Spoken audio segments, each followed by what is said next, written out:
Skipping. Urgent message. Rise and shine, Porcupine. I guess you're not up and at 'em yet. This is me. And they call me with the message. Alright? Thanks. Bye. Skipping. Urgent message. Trying to get a line to call you. It's been, so problematic for some reason tonight. I can't get a dial tone to call you. So this is my fourth location, and the phone went through. I couldn't talk earlier because it was right there. So if you haven't gone to sleep, call me back. Thanks. Bye. Just wanted to say goodnight anyway. All right.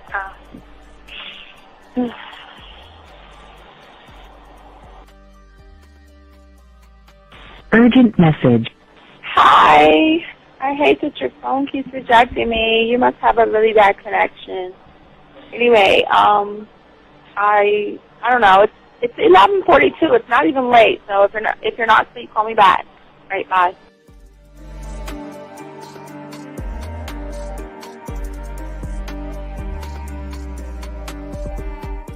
Skipping. Urgent message. This is Dee. Please give me a call when you get this message. It's just not even about being negative right now. It's about sorting out some very serious feelings that I had for you. And, not being able to reach out and touch you and talk to you when I think it's necessary, when I deem it, emotionally necessary to talk, not being able to do those things. I was not ready to subject myself to that type of, and I was not able to endure it. And I think the way you're responding is just making it even worse for me. So I need to talk to you with regards to that, and just, maybe the talk you suppose that we should be having, that needs to take place then, obviously. I don't know. Your reaction to everything is really disappointing. And I need to talk to you. So call me and don't be acting like that towards me. That's probably the situation, how you normally deal with it, but that's just not going to work. So formulate your thoughts, processing and all that, whatever you need to do, and call me because I want to talk to you. I'm so falling in love, and it's not a good thing because I know that this is ultimately not going to end. It's not going to happen. So I need to talk that through with you. I need to express that to you, okay? And if I haven't said enough already, that's just where I am, so that you know. Bye. To say thank you for letting me have a couple of days to actually think about what freaking happened the other night. Anyway, it was so funny how I had my whole mind made up on, when you leave your ass alone, I just felt like you was trouble. And it's so interesting how vibe is because I was right, I ain't gonna lie, I do have questions. I'm like, how do you do that? Who taught you that? Are you a goddamn professional? So on a real note, that was amazing. It was totally, perfect. If I were to vision what I want my man to be sexually, you would be that person, hands down. Am I mad at you? Hell yeah, because you know that you got those skills. So for you to do that to me, that was not nice at all. Because I was getting to know you in a whole different way, and it was cool too. That other way was also nice, So yeah, I don't know. It makes me more curious about who you are and what you're really about. I won't lie, But again, I keep feeling that vibe of how you gonna do me like that? That is not nice. So you definitely, at some point, will have to give me that explanation because I'm just real curious. But that's it. I'm not, in any way mean anything else. I think I'm okay. I'm staying away from you. I'm still gonna stick to that one. But I definitely want to know. I'm dude, are you on TV? This is Robert Frank, and you're listening to the ManMindset.com Dating Help for Men with your host, Steve the Dean Williams. I'm Tyrone, and you're listening to the ManMindset.com Dating Help for Men with your host, Steve Dean Williams. So get on board, long dick style. This is Debo. Steve the Dean Williams, give me your chain, punk. Yeah, sleep with your lights on. I still got the bicycle. Much love, Steve. Do what you do. God bless. Yo, cupcakes.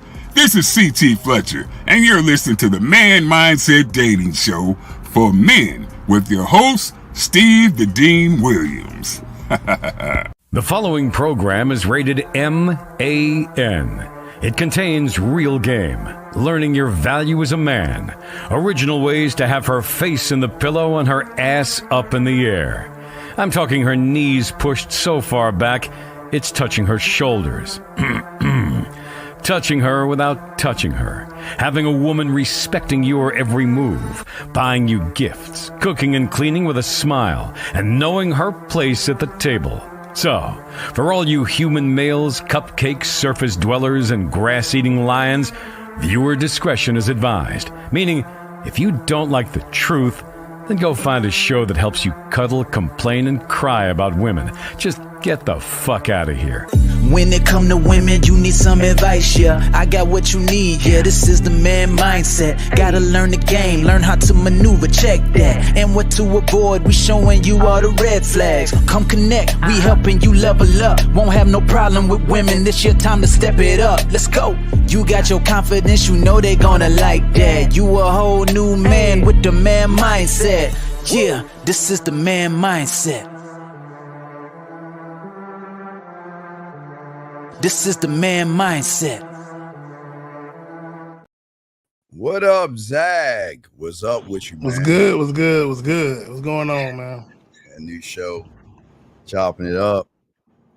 So why don't you tell them about yourself, Zag? Where to get in touch with you and all that good shit, brother. All right here, KZag20. Y'all know what it is. Manhood is a skillset.com. Fuck with your boy. Also on the gram at KZag20. Facebook joint, Carrie. KZag, fuck with your boy. All right, man. Yeah. So what's been going on with you and shit, man? Man, I'm just chilling, man. They've been asking me for the fuck buddy etiquette joint, you know what I'm saying? So I'm gonna go ahead and probably drop that tonight. You know what I'm saying? It's gonna be titled just that, fuck buddy etiquette. Cause you dudes, you do extra shit and you fuck up a good thing and shit. I'm gonna tell you how not to do that shit. Yeah, we gonna be talking, guys. Yeah, guys, we're gonna be talking about some fucking, as always on this show. Guys, if y'all have questions, please put a Q in there. If y'all want to call in, the lines are open at 833-859-8744. In today's show, we're gonna be talking about only men who are gamed up and realistic get this. So, I guess you want. Should I play the video first? Let me just play the video. And yeah, let's get to the video. All right, here we go. Because we might play it, then have to go back and talk about it because it's. Cool. I saw it the first time, and I was like, whoa. So let me. Yeah, it's a couple of things where you got to break down what's going on. Yes, we'll play it out, and then we'll come back and break it down, then get into the, I think. An open relationship. Mm-hmm. What would he have to provide for you in order for you to accept? The girl that he's gonna go deal with can be really repeated customers. Maybe once or twice, but it can be some girls I don't want you to go and have a girlfriend. It's if you want to fuck a girl, I don't care. I know a lot of people are well, sex is important and stuff. I get it, but I feel a lot of men can just fuck and keep it moving. For me to think that you're just gonna want to fuck me my whole life, the whole rest of your life, I think it's not really realistic. It's so hard with all we see. I'm gonna see a dude and I'm gonna be damn, he fine. Not saying I want to go and fuck him, but I know for guys it's a little different. You might see a girl and might I would like to fuck her, but it's not gonna be you're gonna like her like that. It's really you want to fuck her. As long as you don't bring me diseases or babies or problems when the girls comes to me, I'm cool. Oh my God! All right, wait. Yeah. Oh my God! There's so much to unpack right there. All right, so I guess we'll go back and listen to that, but there's so much to fucking unpack, man. Fuck, I love that. I do. But I saw it, I was like, I love this shit. Yeah, I love this shit. Because this is. All right, wait. Let's go back. All right. Let's go and unpack. All right, let me see here. Let's blow us up a little bit on the screen with her, and let's take this off real quick. And gentlemen, you have a question, go ahead and ask. We got y'all covered. Just ask your question, put a Q in there, or call in. But we're gonna unpack this real quick. So let's unpack.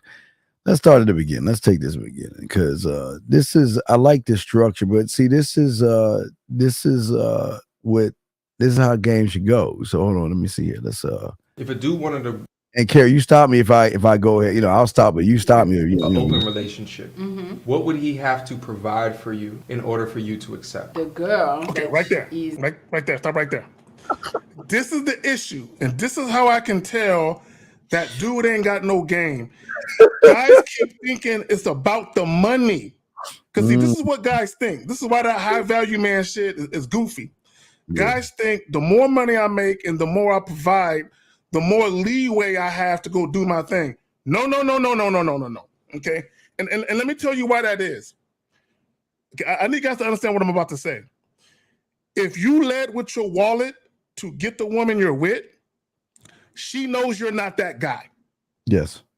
So when a woman is with you mainly because of your resources, the last thing she wants you to do is go share your resources with another woman. Right. So when guys think, oh, what do I got to provide to be able to do my thing with other women? She looking at you like, nigga, you ain't got it like that. You can't fuck a bitch on the strength of you. You got to do what you did to get me. You got to use money. Don't you dare use your money. That's my shit. Don't you dare share my money, because they don't care about you sharing your dick. But the ends, the funds, you can't share that, right? But this shows how far out of touch with reality he is as far as actually being able to influence a woman. Because this is what we know, Steve, myself, everybody on the Real Game No Theory podcast. We know this. When you that dude, women would rather have a piece of you than none of you at all, regardless of. Yeah, you got absolutely. Absolutely. And like I said, I've never asked a woman what can I provide for her, because I'm already giving her me. I'm already giving her, a little bit of my time and shit like that. So I know my time that I spend with somebody is gonna be way deeper than what I can provide. You're right. So one thing you guys never ask a woman, what can I provide? Because what you're saying is, I need you to lead me and give me an understanding of how I follow through your leadership and your program. So when he's asking for a provision, a providing, Zach, he's saying, tell me your program. What's your program that I supposed to follow? But see, what we tell women all the time is that, listen, you're not the only one. You have to understand you're not the only one. So we're gonna get this shit out of the way off the bat, and either you're gonna accept it and we'll move forward, or you're not, and I'll let you go. But I'm not gonna persuade you, beg you, or try to change your mind. I'm gonna let you know. But here's the thing, my brother Zach. It's the thing. You don't even have to actually even tell her that you have. Because 9 times out of 10, they're gonna be asking you, how many do you have? How many other women are you seeing? They already know. Because Steve, this is what they know. when we conversating with them, they're like, this dude, he is too. I can tell by the way that he talks to me. Yeah, he knows his way around a woman. There is no way I'm the only woman with the way he talking. And then Steve, when you fuck him, they're like, there's no way. There is no way he had sex with other women and they're not still hanging around. After what he did to me just now, there is no way. So they know.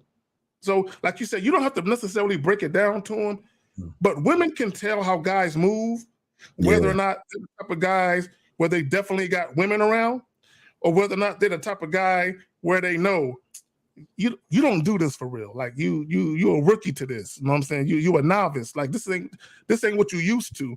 And when you do deal with women, you do sucker shit for them. Whereas this guy right here, I can just tell he's a suave nigga with a mouthpiece, and he knows his way around women. They can tell, like you said, fam. But not only is he a suave motherfucker, and he knows his way around women. She's saying, "Oh my God, what's gonna be like?" Well, I mean, all right, this is the moment. This is it, Zach. This is the moment because I've been watching all these motherfucking porn and movies and all this shit, and finally I get to be the bitch in the story. For the first time, I get to be the one that finds a motherfucker that has structure, that puts my ass in line, tells me what to do, tells me what the deal is, and oh shit, sign me up. Bro, check this out. I remember I met this chick. We had been fucking for like a couple weeks. And while we were doing our thing, hold on real quick. While we were doing our thing, I had a stalker. I had a chick that was stalking me, right? She would call me like 20 times in 30 minutes, right? So sometimes when I was with the young lady, I'd be like, damn. So I had to end up changing my number. But I remember one time after we got done smashing, I was walking up to the door, and she said this. She said, I can see why you got bitches stalking you. I can see why when you cut them off, they go crazy and shit. Okay, true story, no lie. I just want guys to understand, like what she's talking about, she knows, because here's the thing. She strike me as the type of lady who would not get with a dude unless he's that dude. She don't strike me as the type of woman that would get into a relationship with a sucker. She don't. So if she gonna get into a relationship with a player, a dude who know what he doing, she understands he gonna be doing other shit outside of her. You got it, Phil. Zach, I love when they got other dudes and they have other motherfucking guys and they think they queen bee, they think they the shit, and then they start talking to you and all this other shit. Then all of a sudden, it's like, well, what are you doing? Who are you doing it with? Where are you going? You know what I mean? What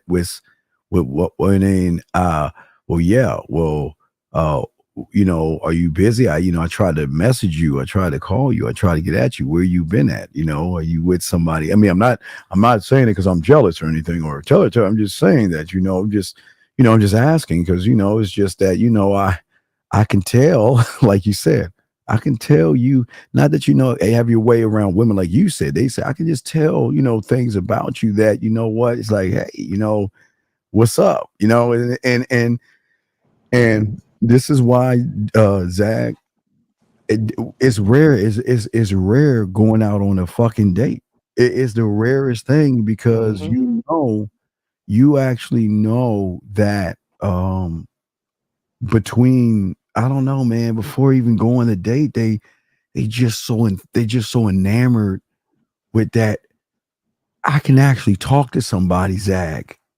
And then it's okay. I can see why he has other women. I can talk to him and I can feel something and I see why. You see what I'm saying? So but the lines are open if y'all want to call in. But no, Zach, we're gonna continue this. But no, Zach, I just want to get your thoughts. We're gonna keep playing this. But let me post a number up here while we're talking about what we're talking, so you guys can't call in. But Zach, what's your Zach, come on, man. It's like, bro, I just like you said. Like even with some of the messages you were playing at the start of the show. Yeah. Chicks were going crazy. You know what I'm saying? Dog. And I heard, this is what I heard. I heard one chick said, I knew you were trouble. Look, that's my favorite thing when chicks say that to you look like trouble, right?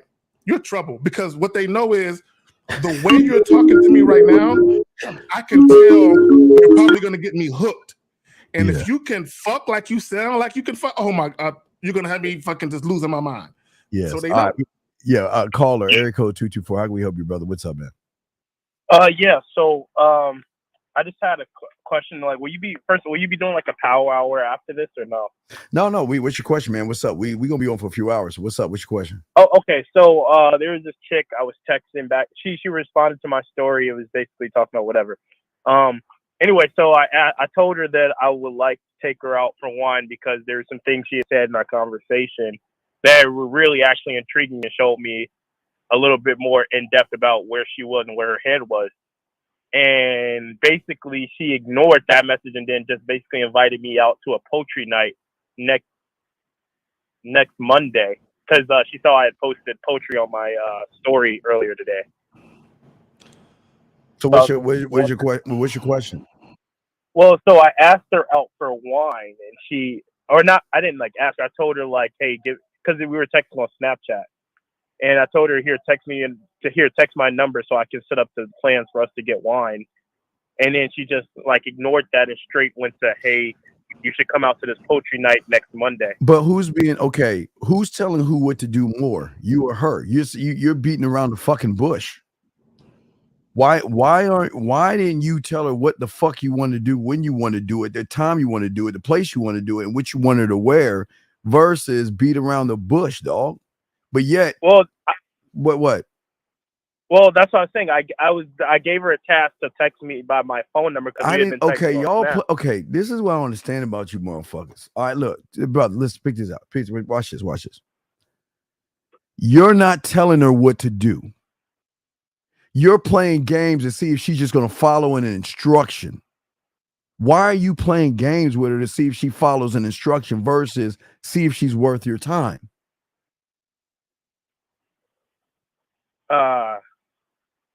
Well, I was gonna set up the plans when she texted my phone number. I want to say exact. Okay, real quick. Listen, real quick. I don't understand you humans. Why the fuck do y'all want to waste your fucking time?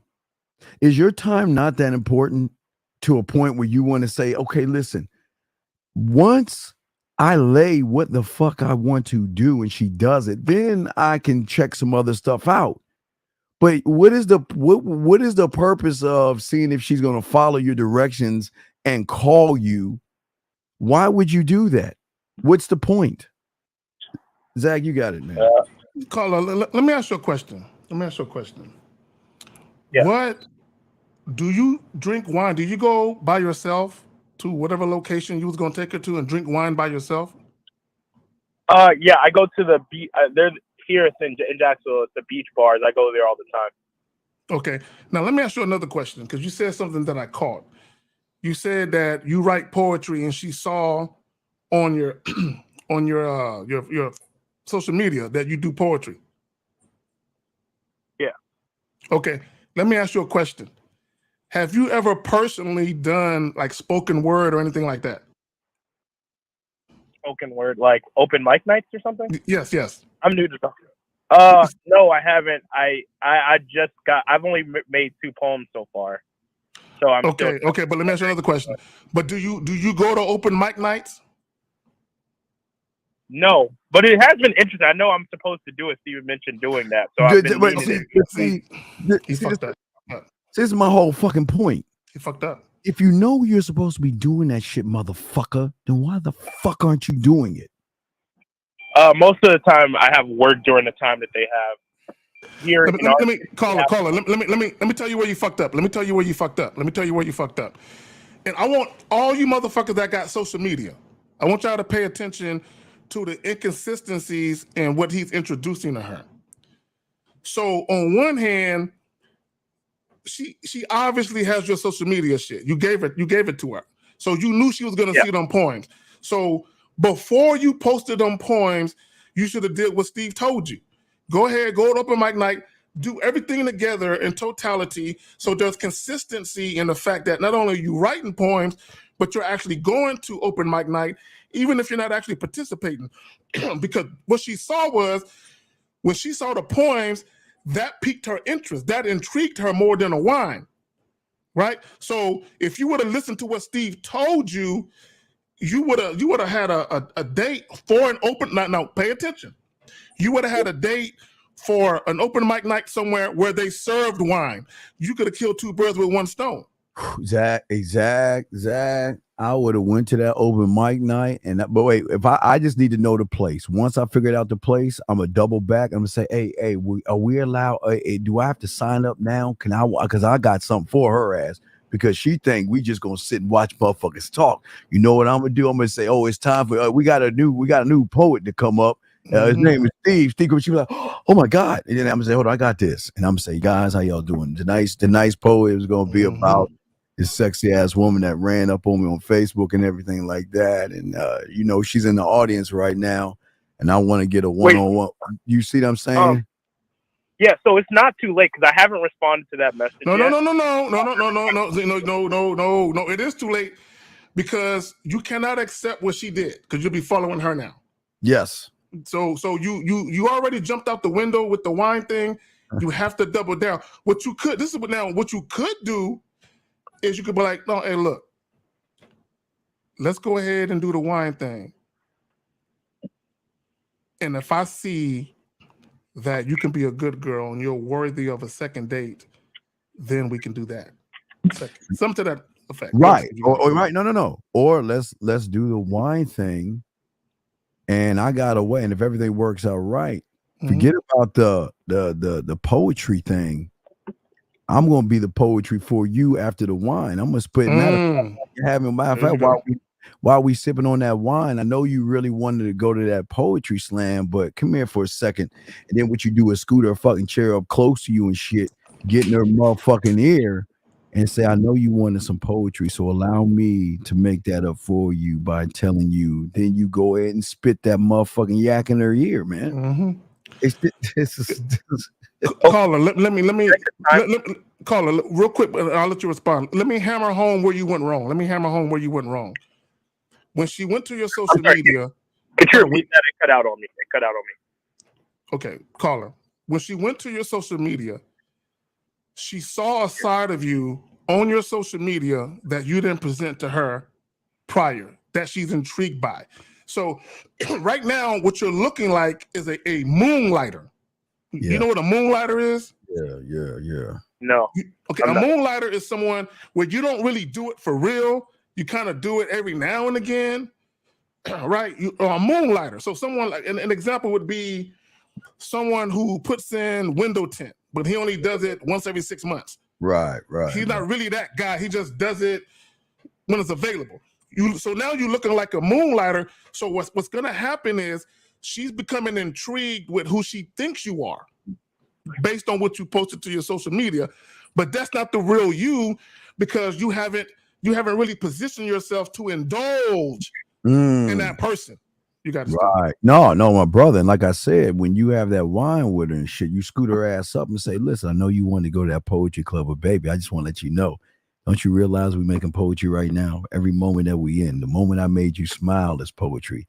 The moment I pulled you up close is poetry. The moment you can just go moment by moment, bit by bit, and then kissing her neck a little bit, tell her how soft her neck is. That's poetry. The poetry and how you smell, the poetry and how your skin is on my lips, the poetry of the moment that we're making right now. You can go bit by bit by bit.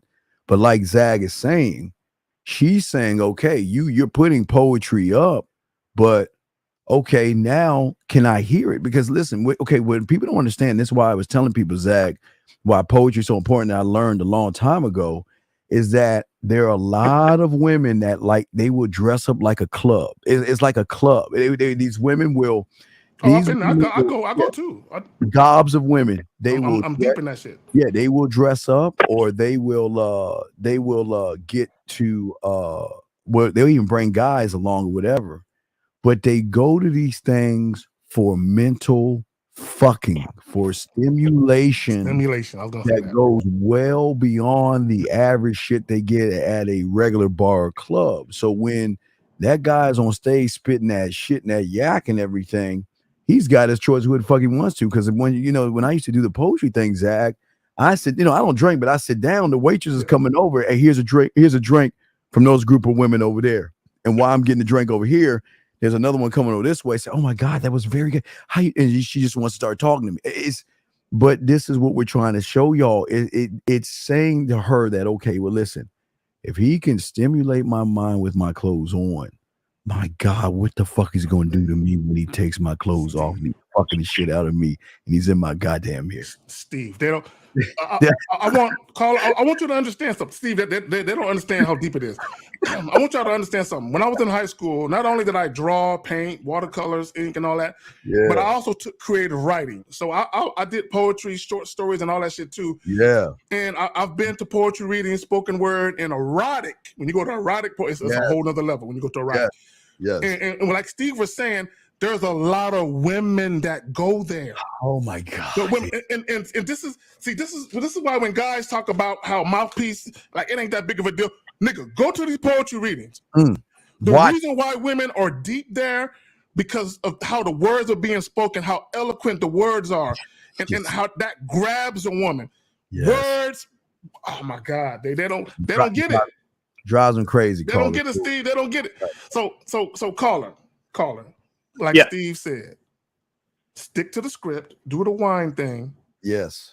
And what you can tell her is, no, let's go ahead and do the wine thing. I'm gonna give you a private poetry reading.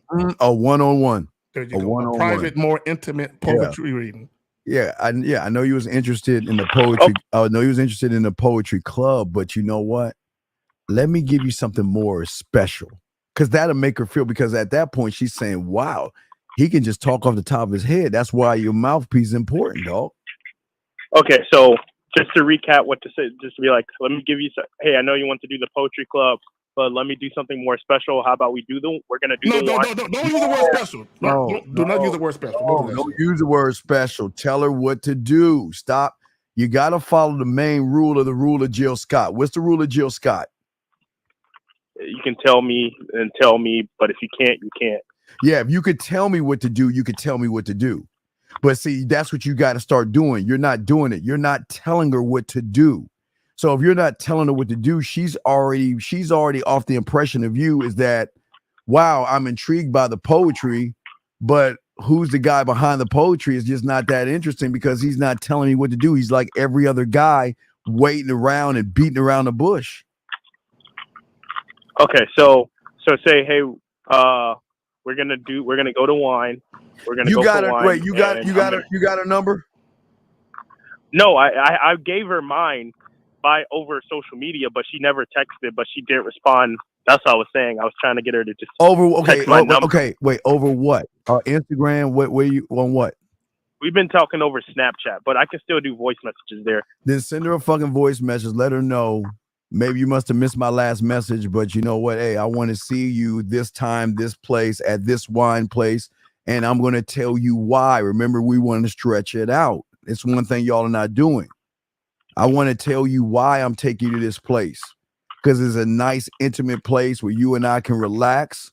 And what I always tell you, if you get wine, make sure it's at a jazz club where it's a live band. And if you're going to that motherfucker all the time like you should be, which you're not, you should know the band. You should know the band leader. You should know the waitress. You should have your own wait staff. And you should know the motherfucker that owns the place, because you go there so many times that you have your own spot. You have your own spot. So when you go to this wine place and you sit the fuck down, dog, that's why I keep telling y'all about the game. The waiter's just going to walk up and say, how y'all doing? And hey, this is how I met her, spit that little bit of yak. And then he's going to say, well, what would you like to drink? And he's going to walk the fuck off. And she's going to be, wait a second. He didn't get your order. Oh, he already knows my order. And wait, do you go here all the time? Absolutely. Do you take women here all the time? Only the ones that interest me. Everything's positioned, big dog. So you got a lot of work. You gotta find your corner. Zag, I always tell him my corners. I give him like spots. To give him like leg spread your ass cheeks. Like I got a leg spread your ass cheeks where you go to the lake and shit. Zag. I got a wine spot on the corner of your. The coffee, tea, ice cream's on the corner of your face of the pillow. Your ass up in the air, and the wine spot is on the corner of my dick on your forehead, my balls in your mouth. So I'm saying that you got to find your spot. But see, this is why you're not sound checking. You're not doing any sound checking. And if you're doing all this poetry, you better get your ass in them poetry spots, and you better start spitting that yak, man. I mean, I just wanted to get better at tonality and stuff like that, because right now my voice just doesn't work with the poetry that I'm saying, and it just comes off a little weird. So I'm trying to figure that out. Yeah, very too many excuses and stuff, big dog. All right, so go ahead. Go ahead, Zach. No, I just want to say real quick, caller, you have to live it. When women go to your social media, they are expecting consistency from what they see on social media from what they're going to experience with you. If there's inconsistency in the experience, you're going to lose a woman. She ain't going to want to fuck with you. Yeah. Okay. All right. So just can I get a time marker so I can no, write it's down all this stuff? timestamp it at I think the 20-minute mark, big dog. Okay. Oh wait, no, time Right. it's been 15. So timestamp it at 15. Yeah, so timestamp around 15-minute mark. 15-minute mark. Okay. All right, good All call. All right, we'll throw you back in, big dog. Appreciate you, man. Throw you back in. All right, so let's continue to join guys' lines open. If y'all want to call in, got a question, please put a Q there. But let's continue playing what she's playing right here, gentlemen. We got a few of y'all questions. We'll answer those, but let's roll with this real quick. Let's see what she's saying. Gonna go like deal with can be really like repeated. All right, what she's saying it can't. I don't know why it's frozen up. She said it can't be repeated customers. Maybe once or twice. Now, here's the thing. This is why I feel like she's lying, Zach. And I think she's saying it from the surface that it can't be repeated customers. But she's automatically going to know that we're going to have repeated customers. Because before, it's just like with a woman. See, most guys understand, before you meet a woman, she's got repeated customers. Now, the difference is, Zach, she's not fucking those guys. She's got repeated customers that's buying her dinner, fixing her things, hanging out. So she's got her repeated customers. But when she gives her the man that knows what he's doing, she automatically knows we have women that are in a rotation. It's just a matter of how big your roster is, but we're gonna have our repeated customers. Zach, what say you, man? Well, she's trying to do something that I vehemently oppose. She's trying to dictate what you do with your dick. She's basically saying, if you are gonna fuck other chicks, it's cool to fuck them once or twice, but that's it, right?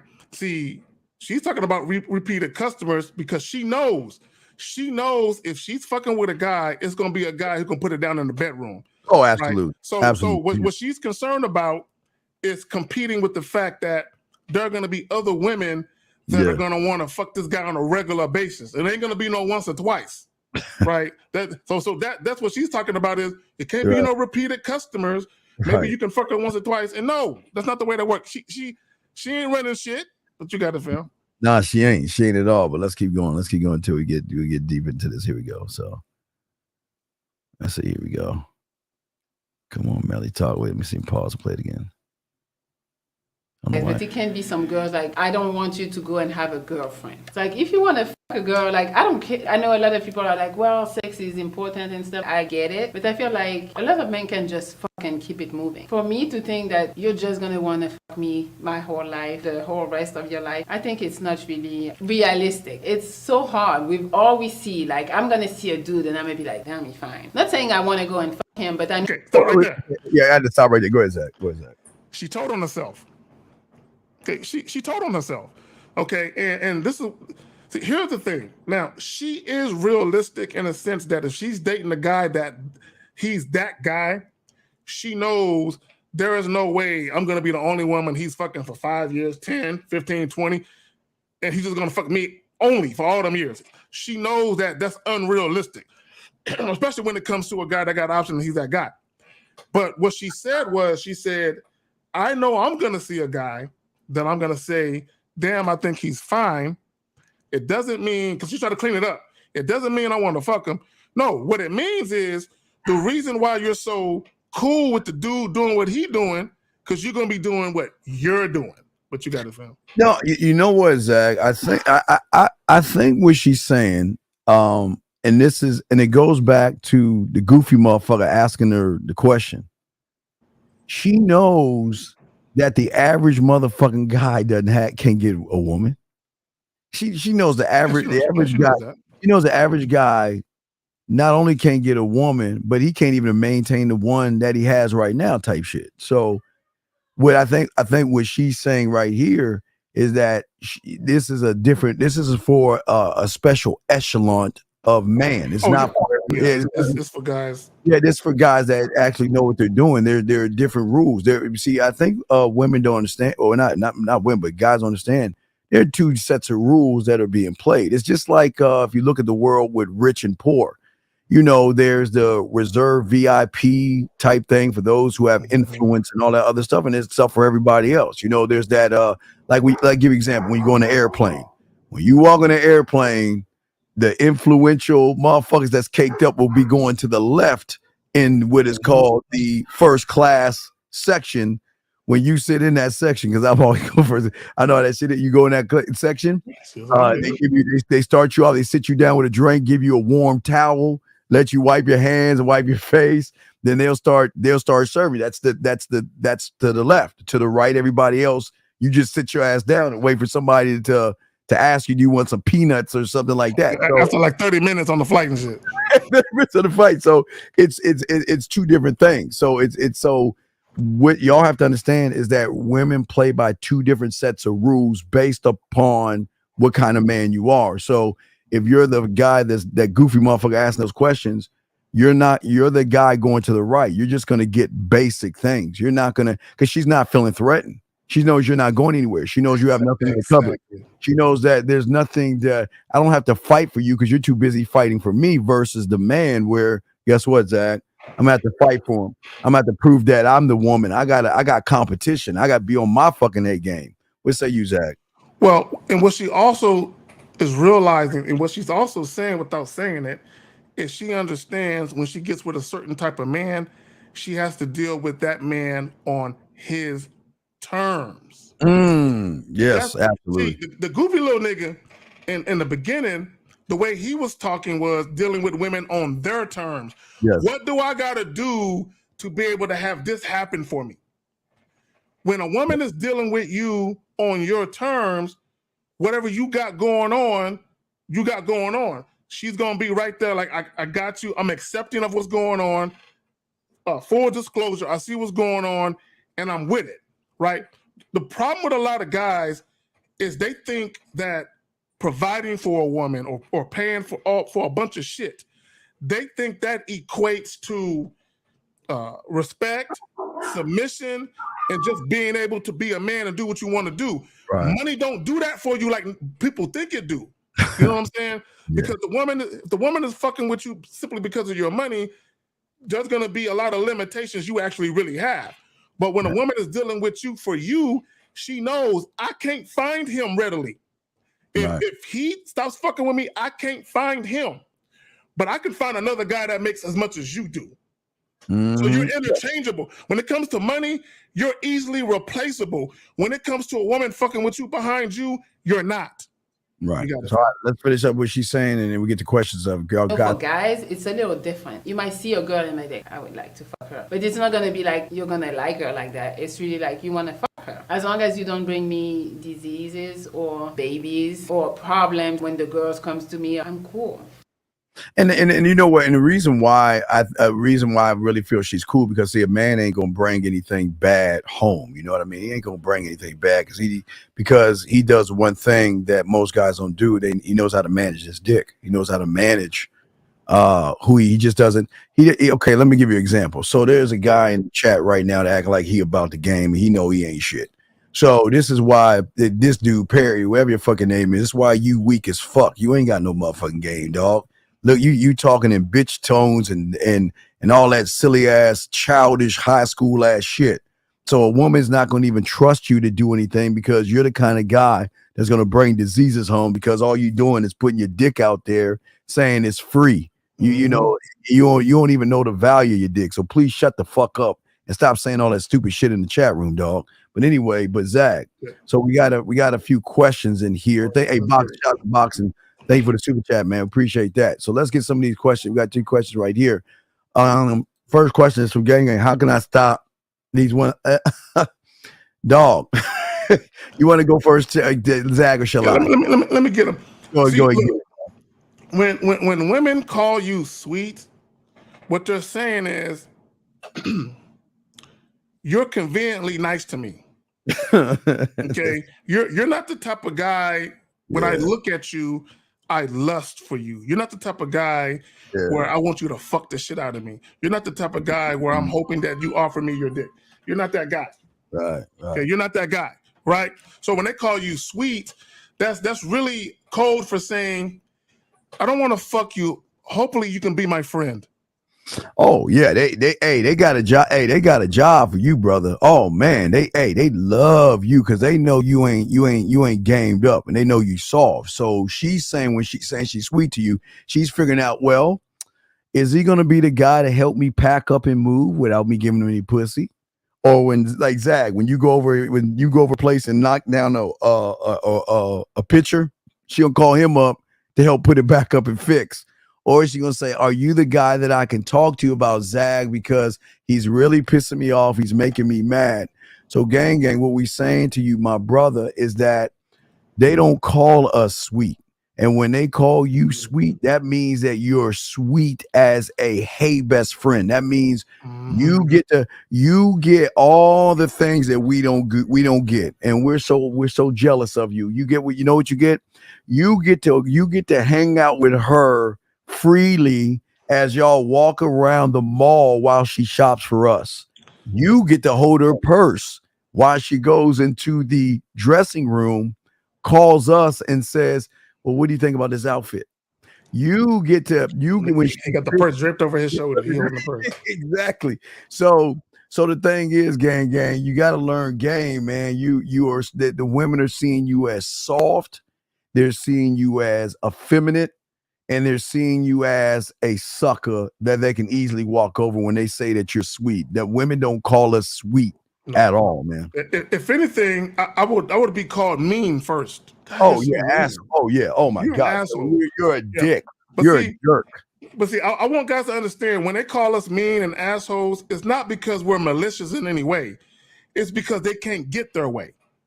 Mm-hmm. That's what now they still want to fuck with us, but they realize, damn, he's not flexible. He won't bend.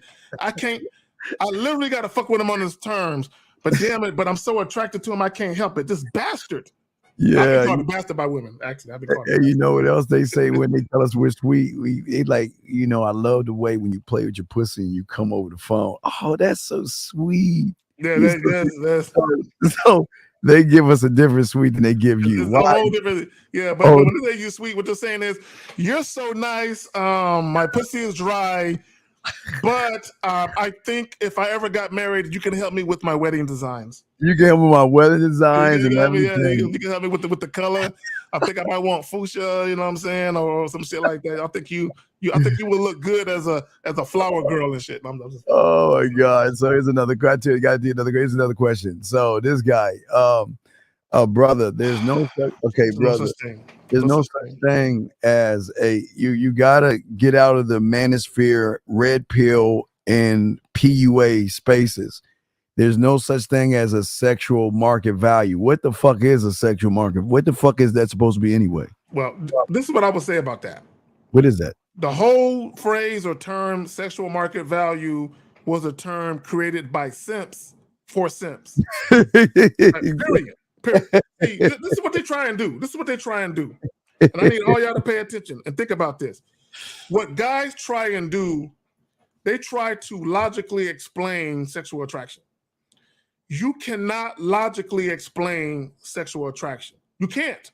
There's nothing logical about sexual attraction. Right. So what they try and do, because they can't get no pussy and they don't understand attraction and they don't understand women, they try to break down certain things that they think women want based on what women say they want. But like we always do, we're not about what women want. We give them what they need. So when you give women what they need, you create your own value to that woman. It ain't got nothing to do with sexual market value. Well, okay, and if there was YB, if there was such a thing, and there's not, but if there was such a thing, your value would be so low and so weak. It would be in the negatives. It would be in the negatives because there is nothing about you that says I've got to take my clothes off and be with this guy. So yeah, there's nothing about you, dog. So yeah, you wouldn't even the way, like you say, Wall Street unique would crash. You would see goats and papers all over the place. Everything would go in chaos. It'd be the fucking Great Depression and shit. Right. It'd be the Great Depression back in the 1930s and shit. Right. The fucking potato famine. It'd be that type of shit. Okay. But this is what they do, Steve. See, what they do is, they give women points based on how good the women look. So they already got the woman on the pedestal. So the whole sexual market value is about you adding points so you can catch up to the bitch. That's what this shit is about. And it's like, come on, get the fuck out of here. Man, that's crazy, man. All right, so this guy keeps like, God, we see your question, so you don't have to you don't have to post it 3 or 4 times. We see it. Okay, relax, motherfucker. And Right. this is how you know he struggles with women. He do the same thing with women. Yeah, you do the Double same and thing. triple text. Double, triple text, quadruple, and all this stuff. So you was texting and telling the girl who was responding well. Then it goes down. You have to reply. I'm 4 years older than her. Curiosity crease. Stop replying. Moved. Well, but okay. All right. Let me explain. I guess I don't understand something. All right, gentlemen. In a month and about a month and a half from now, we're gonna have a brand new crop of women that are legal that are hitting college. And these women who just got out of high school are going to look towards older men. Yeah, okay, guys. All right, I want you to understand this. Okay, so this is how it always is go. Women always scream that these boys my age are not mature. So what happens when you get to high school? The freshman girls will mess with the sophomore boys. The sophomore girls will mess with the juniors and the seniors. The juniors will mess with the seniors and a little bit of college. The seniors will mess with college and older because they're looking for someone that has maturity and experience. So here's the thing. See, why do you have to tell her how old you are? I don't understand that, but you did it anyway. But here's the problem. The problem isn't your age. That's just your excuse to why she's not talking to you. The problem is that you're not moving mountains in her mind. The problem is you're not shifting it from romantic to sensual to sexual to seductive to smooth to kinky to dirty to naughty to nasty. You're not doing any of that. What you're being is what she is used to all her life, a one-trick pony that asks her a bunch of boring ass questions as if you're interviewing her for a job. And she's saying there's nothing about you that is exciting about you. And that was her out. When she said, okay, he's 4 years old. Okay, then that's my out. But here's the problem. Here's the number one question we want to ask you, Chief. Why the fuck do you care? And that's why you failed, because you give a fuck. Zag, what you say, brother? You know what, Steve? It's so funny, right? Because I remember being in high school and the chicks was gravitating to college and dudes that were in the military. Yeah. Like the 16, 17-year-old chicks was fucking with dudes that was 18, 19, 20, 21 in the military. I saw this shit all the time. And I'm a military brat, so I grew up on military bases. And a lot of these chicks, they would always gravitate to the college dudes or dudes who just graduated high school already and were older, especially military niggas. They would gravitate to that. Yeah. And Steve is right. And the reason why they gravitate to those guys is because those guys are more mature. Yes. They're more experienced. And what happens is a lot of these young girls, they want to experience something that they feel they can't experience dealing with you little niggas. Right. Oh, yeah. Oh, okay. And a lot of it, part of it is sexual. Don't get it twisted. Part of it is definitely sexual. But the other part of it is just the way that they feel around these men. Look, I'm going to tell the story real quick. I'm going to be brief. I graduated high school. I was going into... Take your time. You got I graduated high school. I was going into the military. I had and I'm trying to be careful. I'm trying to keep people's identity safe. But there's an individual I'm related to. Yes. You know what I'm saying? And he was about a year. He's a year behind me. So his girlfriend graduated at the same time I graduated. All right. She got a full ride scholarship to UT in Austin. Academic, smart chick, right? So she going to UT in Austin. I'm going to the military. The individual I'm related to took her virginity in high school. So they were quote unquote high school sweethearts, right? So as I'm about to go into the military, I'm going in July. She checking into school in August. He still got high school he got to do. So I tell him before I leave to go into the military. Now I want everyone to bear in mind that I'm a teenager, but I'm gonna tell you how much game I had then. So I tell him, I say, look, hey, I think you should break up with her. And I think you should tell her, hey, when you come back into town for, the holidays, Christmas, Thanksgiving, we should get together. But I said, you should break up with her. And he's like, why? I love her. I said, look. No offense, but you're scrawny. I said, when she get to UT in Austin and she see them grown ass men, I said, she fucking. So in his mind, he thought because he took her virginity and they were quote unquote high school sweethearts, he thought that would save him. So I said, look, August is coming up. Cause like I know you got children. Late August, they got to check in. I said, get it in before late August. Oh man. End the relationship and just say, when you come back for holidays, we can get together and do our thing. By October, he called her room. A dude answered. Hello. He asked for his girlfriend. She's asleep right now. And that's when he found out his girl was getting dick down. I warned him. And I just want people to know I was a teenager. You niggas are grown-ass men and don't get this shit.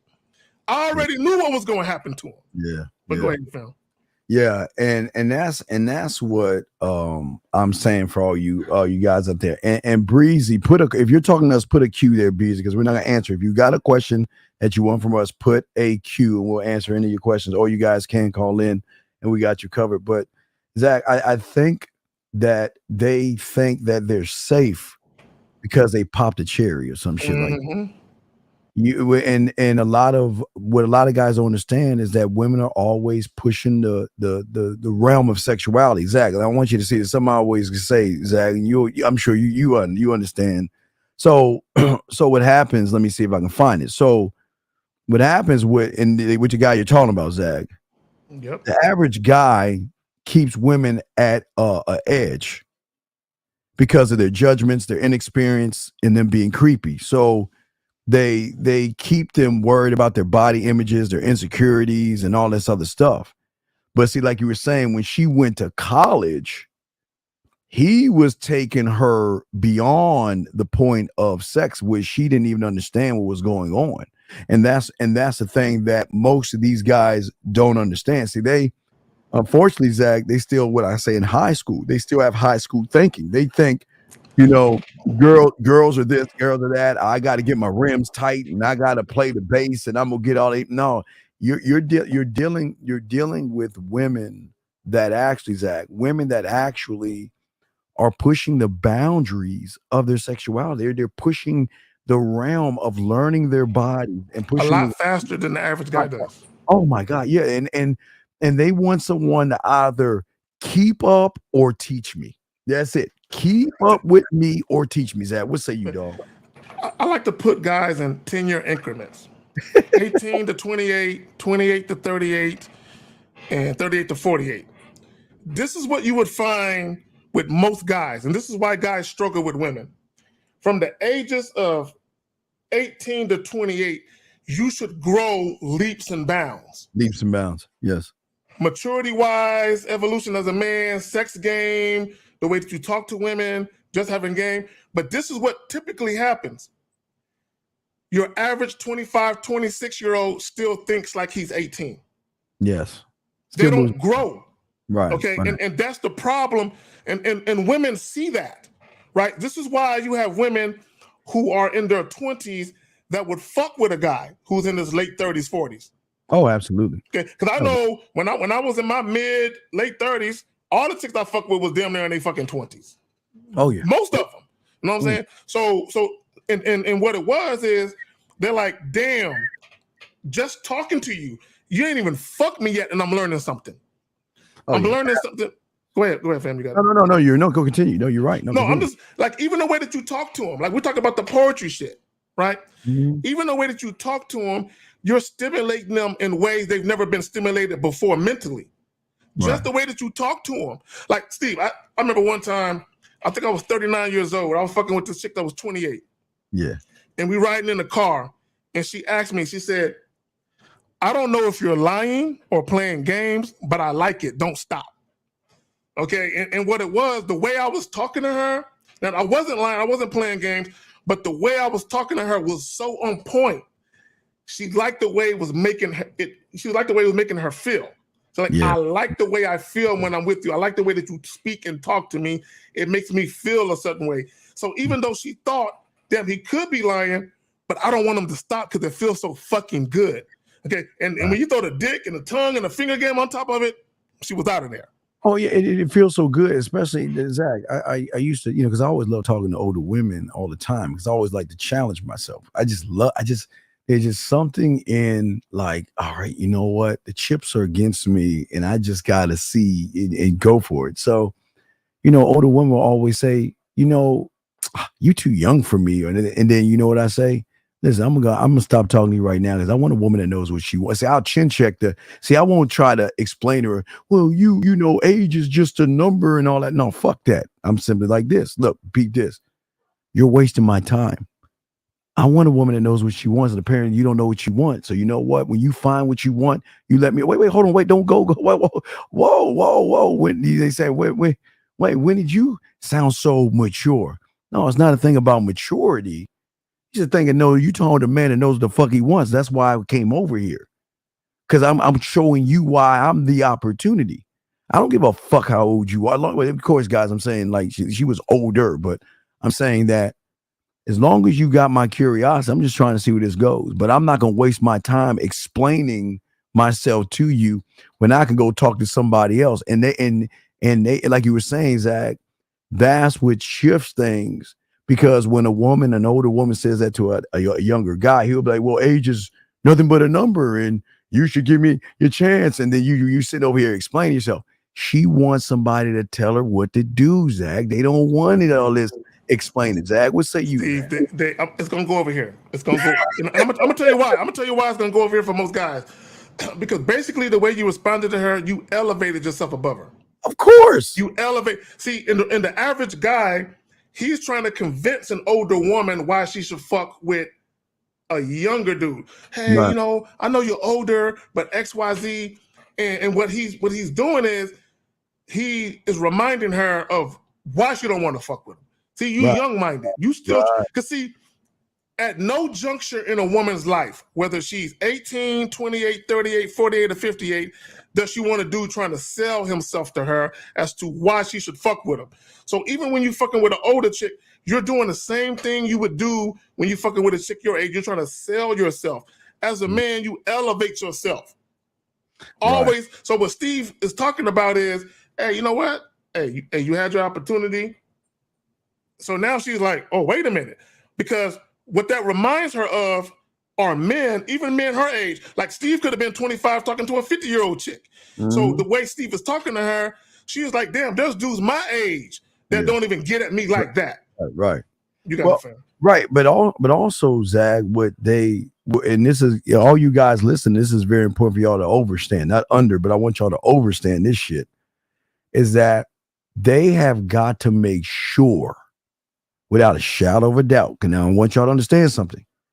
A lot of these women y'all talk to are directors, vice presidents. They might be upper management where they have to portray a certain role in a man's world, and they got a lot of shit to lose.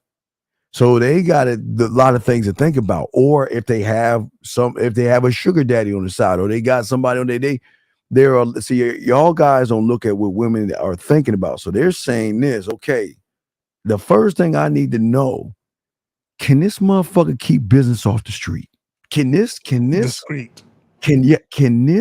motherfucker do some stuff with me behind closed doors? And if I'm walking with my man, my sugar daddy, or wherever I'm walking, and I see him, we can walk right past each other and act like we don't even know each other. And later on, I'll say something, blah, blah, blah. But can I do that? And guys, most of y'all fuck up by how y'all move. Y'all show women that you can't keep business off the street. You show women all the time that, you know what? I'm going to hey, Mike, look at her titties. Look at the girl I got. Look what she's got. Look, here's her Facebook page. Here's this, here, that.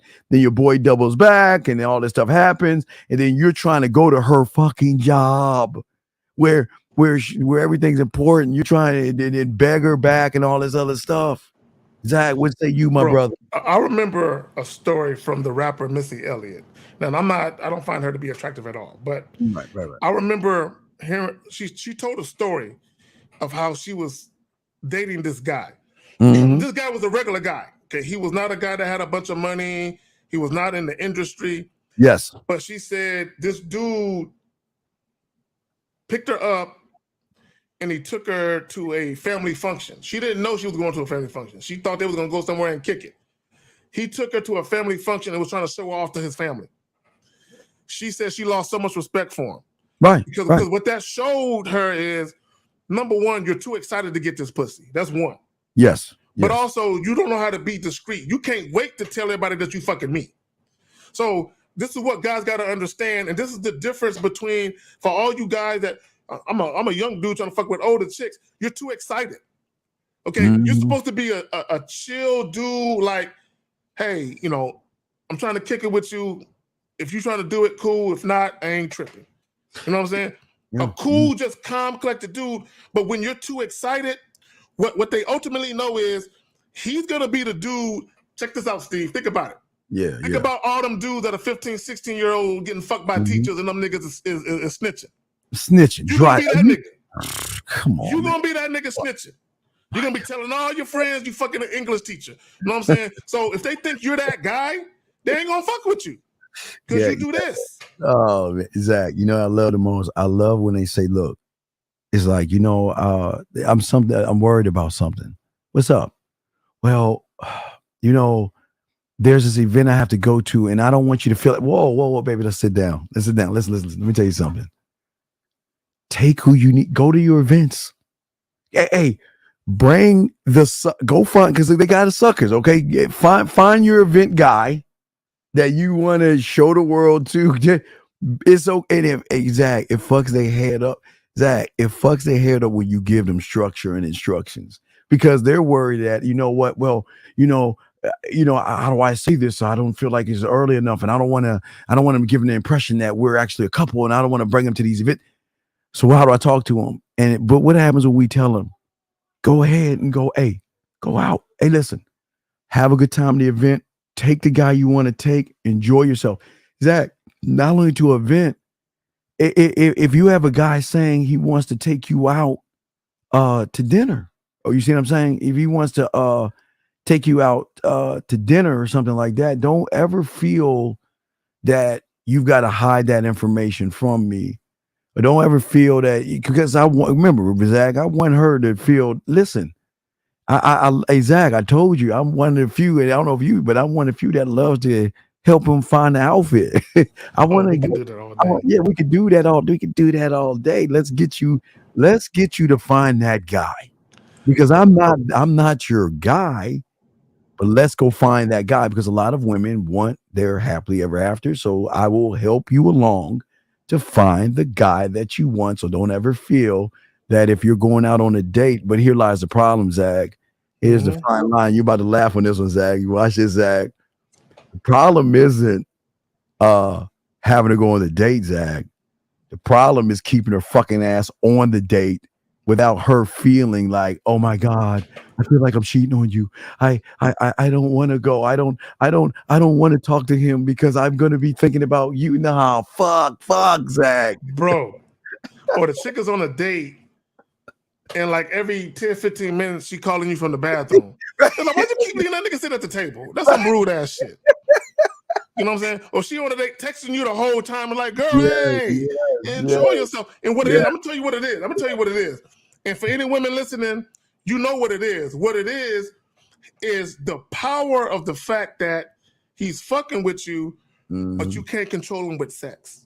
You can't control him with your beauty. Like your beauty, because see, women understand that a lot of times their beauty in their vagina is leverage.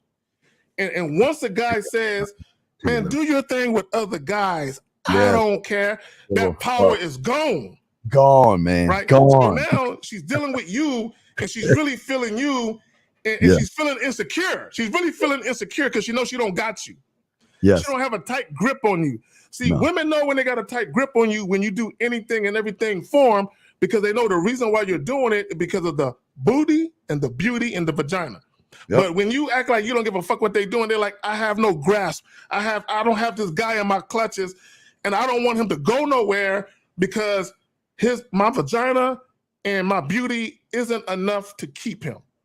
So let me chase him. Let me chase him to see why and try to figure out what the fuck. It makes you attractive. And a lot of times, if you ask women, why you fucking with that guy? Because they might complain with their girlfriends. This motherfucker, he's so stingy with the dick. Right. You know, man, why you fucking with him? I don't know, girl. There's something about him, but they can't explain it. They know they can't explain it. Zach, he's an asshole.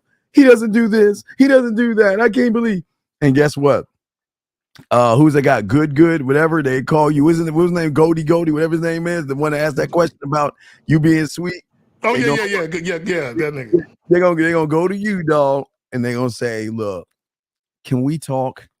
I mean, sometimes they won't even say them. They say, well, I know a friend of a friend who has uncles, brothers, sisters, mothers, da. And there's just this guy that just, you know, he just is not my type, right, Zach? He's not the guy, the height that I want in a man. He's not the age that I want in a man. He's not whatever. It just goes against everything she says. But guess what? I don't know. She just can't stop thinking about him. Bro, Steve, look, I had a chick that was cheating with. I was a side dude, and she was cheating on her type. Her type was 6 foot plus, light skinned, green eyed niggas. I love and that. She was cheating on his. She was cheating on her physical type with me. I love I'm that. not 6 foot. My eyes ain't colored. Okay, you know, I'm an old Hershey Kiss looking nigga. So imagine you guys listening to women what they say they want publicly, but when you a side dude and she cheating on a dude that she says she want publicly with the dude who isn't really her type. Just imagine that. Oh man, it's beautiful. Guys, if you have a question, please put a Q in there. Y'all will call in. Numbers 833-859-8744. But this is what we're talking about, man, when it comes to game and everything, and being actually a student of the game and learning game. Y'all guys want, see, y'all, like Zach, I tell you, their greatest mistake is flooding the market with dick. They think to get pussy, they gotta flood the market and throw the dick out. Well, and a lot of them do that because they know there's nothing behind the dick. So they always got to put that out first. Yep. But women are looking for experience, gentlemen, just like a job. They're not going to hire. Yeah, sure, they'll probably hire a few out of college, but they want someone that has that resume where they don't have to train him as much. They just give him a few things they want done, but they're going to just let him run shit. What say you, Zach? No, and here's the thing, like you said, because you always talk about flooding the market with dick. Yes, sir. See, here's the thing, right? Okay, and there are subtleties to the game. Right? Yes, There's sir. subtleties to the game. Mm-hmm. So when you come across a woman that you feel, you know, needs an opportunity to fuck with you because you're that dude, you can let her know that you're interested without immediately just letting her know you can get this dick anytime you want. Anytime you want, it's here for you, right? So what you can do is, and Steve talk about this all the time, is you can have a conversation with a woman and let her know where your interest lies, let her know your true intent and be transparent. But at the same time, the key is it's not to fuck her, it's to get her to want to fuck you, right? And I think a lot of guys, they spend so much time trying to convince women to take their dick. They spend so much time trying to convince women to fuck. Right. JM, great. Hey, we got JM, even a statement, guys.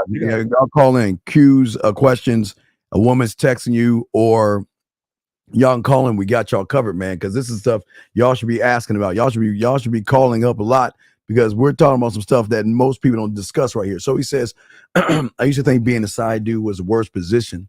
But you've opened my gentlemen. Gentlemen, listen, this is why I keep telling y'all guys, listen, Zach, I've always told them, even since I've been doing podcast, guys, back in the day when everything was in black and white, even when I was doing podcasting in the late 90s, I would always tell these motherfuckers, I don't want to be first in line. I want to be the last motherfucker. And you know what? I want her, and a lot of women have a good structure to them, Zach. They got a nice structure of the guy that's gonna put up the Halloween lights, the Christmas lights, the guy that's a show to cry on, the guy that's gonna pay the bills, the guy that's gonna take her out. They have a good structure. So why would I want to fuck up something that she already has going on for herself? There are guys that there might be some interest in, and Zach, watch Zach. This is why, guys. Now listen, it's gonna sound crazy. This is why you never give her 100% of dick. You never give her 100% of the shit that we give them, because it will overload the circuitry, because they're not used. So, hey, Zach, these guys don't even know that you don't even need to be around a woman to make her play with her pussy, Zach. They think that you got to go on the fucking dates and all this other shit, and they don't know. There's a guys. What did Uncle Ben say, Zach? With great power comes great responsibility. So, Zach, I tell these guys, never, ever, ever give her 100% of what you're learning, because they will not. They can't even handle 25% of us, Zach. Bro, you can give a chick C+ dick, B- dick, if you know what you're doing. Okay, and in addition to how you talk to her, here's the thing about being a side dude. Yes, I've been a side dude numerous times, and I'm gonna tell you, I knew that guy's woman better than he did. Oh, wait, yeah, wait, hold on, 816. Hold on, wait, stay right there, 816. Go ahead and finish, Zach. Go ahead and finish. No, I'm just saying, because what a lot of guys don't understand is when you're the side dude, you're getting more of who she is. Honestly, you're getting more of her sexual side, okay, than the boyfriend or the husband is. You look, let me tell y'all something. I always say this. A lot of you guys probably listening right now who are married or got girlfriends, you don't know your wife as good as the side dude do. He knows her up and down. He knows all her freakiness. See, when she met you, she kept her mask on. Yes. When the side dude met her, she took the mask off. Oh, I'm gonna leave it there. Go ahead, fam. Okay, well, yeah, we'll continue that conversation, but let's get this call real quick, because I want to talk. You sound some good shit. Caller, how can we help you, sir? What's up? Yeah, what up? What it is, Road Runner? Okay, sir. Did you have a question? What's up, brother? Yeah, what up? Well, I just want to piggyback on what Kay Zagan was saying. The side dude got more influence over the bitch than her main dude got. Those big old facts. Oh yeah, absolutely. No, we do, and you know why we have that? Because, see, a motherfucking man. The thing about a man that's actual sexual is that he can read between the lines. And I can learn things about her that the average guy doesn't even understand. Motherfuckers don't even know. They don't listen. They don't listen to smiles. They don't listen to blushes. They don't listen to hold on. Wait, hold on. Let me. He came up in here. Hey, our motherfucking dog, man. He said, Road Runner, you're a grown man, bro. Shout out to our brother from our family member, our dog. Yes, sir. So big dog. So what did you have a question or anything, or you just wanted to make that statement right there, brother? No, I just want to make that statement. I was listening in and all that, what y'all was saying about the side dude having more influence over the chick, how he can touch her, move her in ways that her main man can't. That's facts. That's true. That's all I want to say. Just want to chime in on that. All right, sir. We'll throw you back in. If you got a question, hit us up. We got you. Okay, my brother? All right, fellas. I appreciate it. Yeah, but no problem. Zach.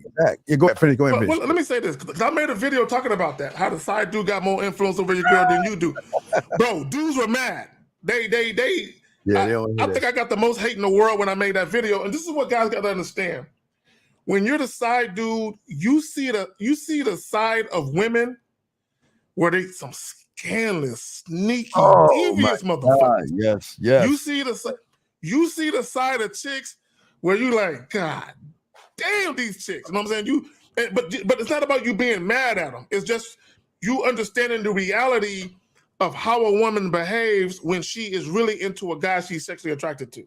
Hey, bro, not even a reality. They love the fact that we don't judge. And that's another. You're not judging. I remember I was banging this chick, and her man was blowing up her phone, and she was ignoring it. And then he just showed up at her house and started knocking on her door. So she's like, shh, I'll take it at the door. So she's being quiet. I'm still in there. I'm kind of like, just, you know what I'm saying? But he ended up leaving. She crawled to the window, butt ass naked on all fours. She crawled to the window to look out the window to see if he was driving off. As soon as he drove off, she hopped back in the bed and said, please continue. So even though her man came to the door, she didn't say, oh, he's leaving. You got to leave because I got to be with my man because I told him that I was going to be with him. She said, that nigga gone. Please continue dicking me down. You know what I'm saying? I just want guys to know. But not only that, when you're a side dude, you understand the power of influence. So when we tell you guys about influencing women, because when you're the side dude, we ain't taking them out. We ain't spending no money on them. We ain't doing none of that goofy ass shit. None of that. So you understand the power of you and how much influence you have, not only with the mouthpiece, but with the dick game, the tongue game, the finger game. You understand the power of influence. You got it, fam. Oh, and also Zach just laying in the bed with him, and they like, you know what? You're so sweet. You know all that woman shit they say, how sweet and cute, and you know I really like all that. Then their phone ring, and they're like, "Who the fuck do you? I told you I'm busy. I told you I'm at the Pilates. I'll call you when I feel like it. Goodbye." And then she's like, "I'm sorry. Back to you." And you're like, "God damn, do you have to, guys? We stick up for you guys. We be so mean to that motherfucker." Yeah, exactly. Like, why are you so mean to him? Be nice, guys. We try to help y'all out. Here's a question right here, gentleman asked. Let me grab the question. Gentlemen, lines are open. If you want to ask a question, please put a Q in there. We got you covered. He's saying, why are some married women afraid to tell their husbands their dirty sides besides being judged? Well, here's I'm gonna tell you why, and you're the reason why. I'm gonna tell you why. Number one, you're worried about other men. That's number one. But number two is that you guys still live in the world of pornography, and you don't live in the world of seduction. So women don't feel safe enough to really now this is where we come in at, Zach, but they don't feel safe enough around you guys to actually let themselves go and do all the nasty stuff they would actually want to do, because they either, number one, you're going to judge them. So, 50 and 50 was getting my ass the other. You remember I was telling you about the dress up as the Comic-Con shit, the chick dressing up with the wolf clothes on and all that shit. Right. 50 was getting that. Yeah. So for a lot of you guys out there, they can't say that to you guys because y'all guys are like, that's weird. What happened to you? Did someone touch you? Why would you think that? Why would you do that? Or if they're saying, again, Zach, my thing, going grocery shopping and going into grabbing cucumbers and letting her figure out what cucumber she wants to use to fuck herself. So a lot of you guys cannot handle the range and depth that women have sexual, that you feel intimidated by what she's saying. So you're not going to do anything because you can be like, whoa. That's wait, I just thought she was just supposed to lay on her back. Wait, that's not, wait, what do you mean? What do you mean she's going to stick a dildo in her ass cheeks, she's going to put a butt plug in her ass. She's going to play with herself. She's going to suck on it and tell me to spit on her and all. They're not ready to handle that. But Zach, what say you on that? I remember one time this chick told me she was dealing with this dude and he put a 12-ounce beer bottle in her coochie and shit. She said, I came all on that bottle. I said, he said, how many ounces? She said 12. I said, I'm going to the store right now to get a 24-ounce bottle. Fuck what you heard. You know what I'm saying? He do be intimidated. I'm like, oh, he had you coming on that 12-ounce bottle. I'm gonna get a 24-ounce bottle, and you gonna nut twice on that motherfucker. So I'm just saying, but see what it is, because he asked the question, why are some married women afraid to tell their husband the dirty side? It's because a lot of married women or women who are in relationships, they're not really in relationships with men they're sexually attracted to. Oh, not exactly. No, that right there, that tells you everything you need to know, right? Yeah. But also, when women first meet you, they can tell what type of look. Women can read men better than women can read, or men can read women. Yes, women are better at it. Right. All a woman got to do is have a 5-minute conversation with you, and she can tell what type of guy you are. Oh yeah. She can tell. Like, I guarantee you, some of you guys, you may have met a woman that was down to have sex with you quickly, but there was something that you said that gave her cause to pause. She said, I can't do that because he's going to think a certain way about me that I don't want him to think. So what happens is a woman will hide her freaky side, and she will hide the fact that she likes to fuck every day from you because you're pedestalizing her. Right? You're treating her like the virtuous good girl, and because she might want a relationship with you, she says, I can never show him who I am sexually because he'll change his mind about me. So I got to play this role for the rest of my life with him. So, and Zach, it's like a before, during, after. So, gentlemen, let me explain something to you. Okay, so, and again, this is not giving women credit, but I'll be honest. Like you said, Zach, they got a lot of game on their pinky, so they understand something. So, what women normally do is they go into the past, they go into the future, and then what you get is the present. Okay, so because she's met most of you guys before that put your dick out there for free, cubic zirconium dick, they go in the past, so they go in their files. And they pull up your file and all this stupid shit you said, because there's always going to be a million of you saying the same shit.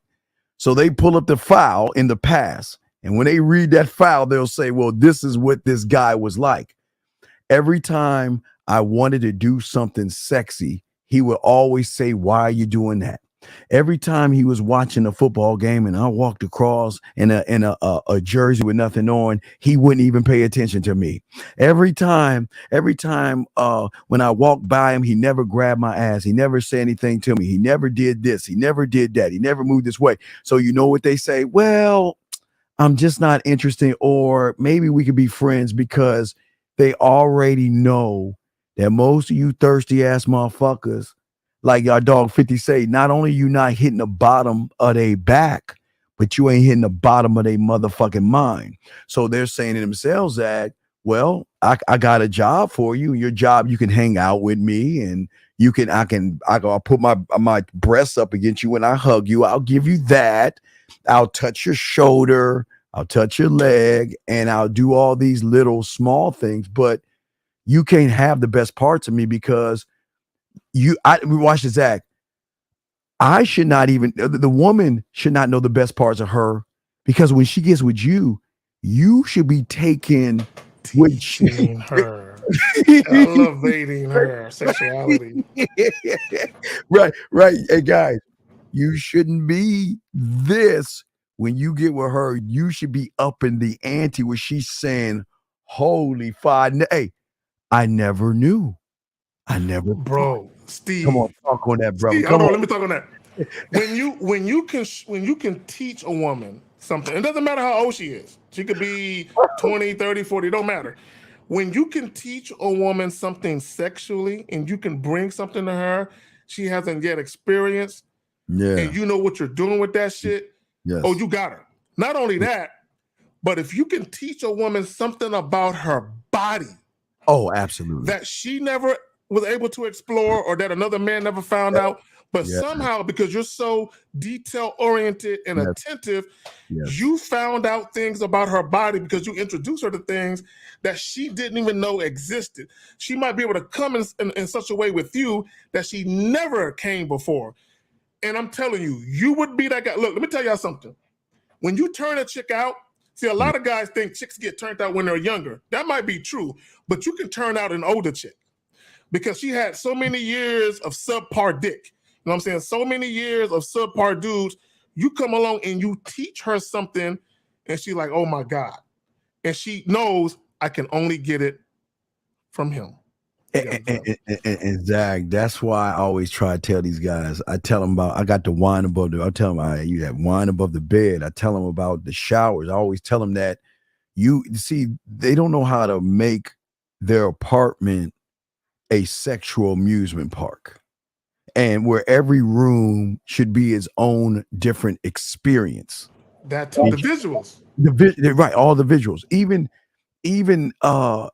cooking food, or even making a dessert, even dog, they don't even understand it because they so busy grabbing something out the freezer and just throw it in the oven.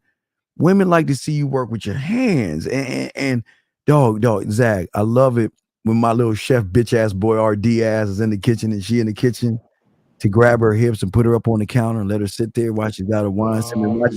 Hey, Zach, cutting up the motherfucking strawberries and shit, grabbing a little pinch of sugar. Put in the mouth. Yeah, well, and I ain't put it in your mouth. Yeah, bro. I got first one, feed. Second one, feed from the lips. Third one, feed, and then give it a kid.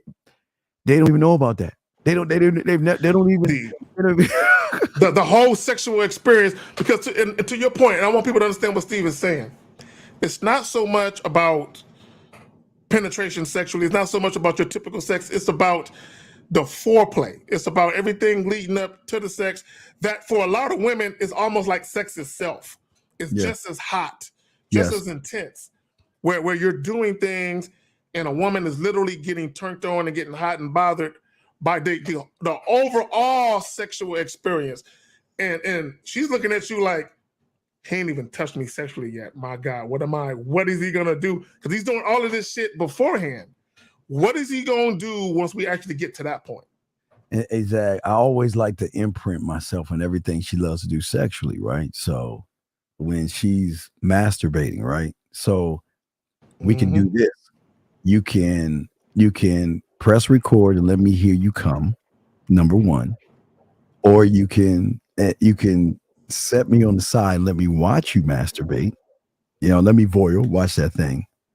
Or you just tell me what you like and I'll make you a masturbation audio where you pop that bitch in your ear and you play with yourself to my tone, my voice, and what I want you to do. And remember, Zach, they don't get that from the outside world.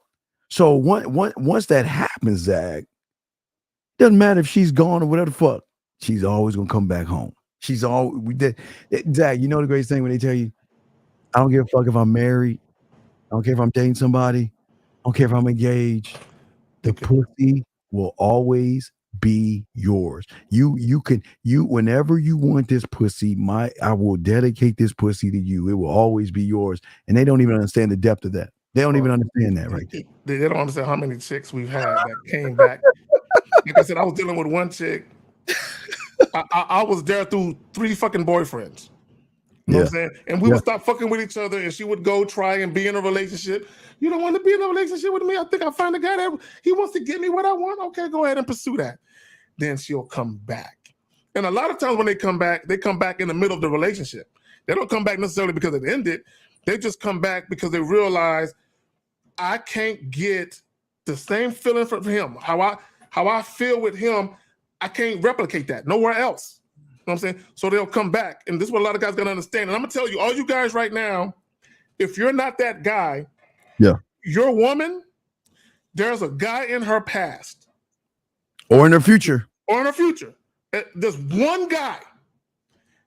He will always have her here. Always have her here. Always. And there's nothing you can do about it. I remember Corinne Steffen, Superhead. She did an interview and she was talking about Lil Wayne. Yeah. And she said, when I get married, because she was married, she said, I told my husband. She told this nigga, right? And he married her anyway. She said, if Lil Wayne ever comes into town and he calls me, I'm getting up no matter what time it is. Yeah. Wherever he's at, I'm going. Yeah. So you just got to understand that he is my person and I'm going wherever he's going. Whenever he calls me, tells me to come where he's at, I'm going no matter what. And you know what else I like is when they call you, guys is gonna shock you when they call you and say, hey, guess what, baby? I got a cuck situation.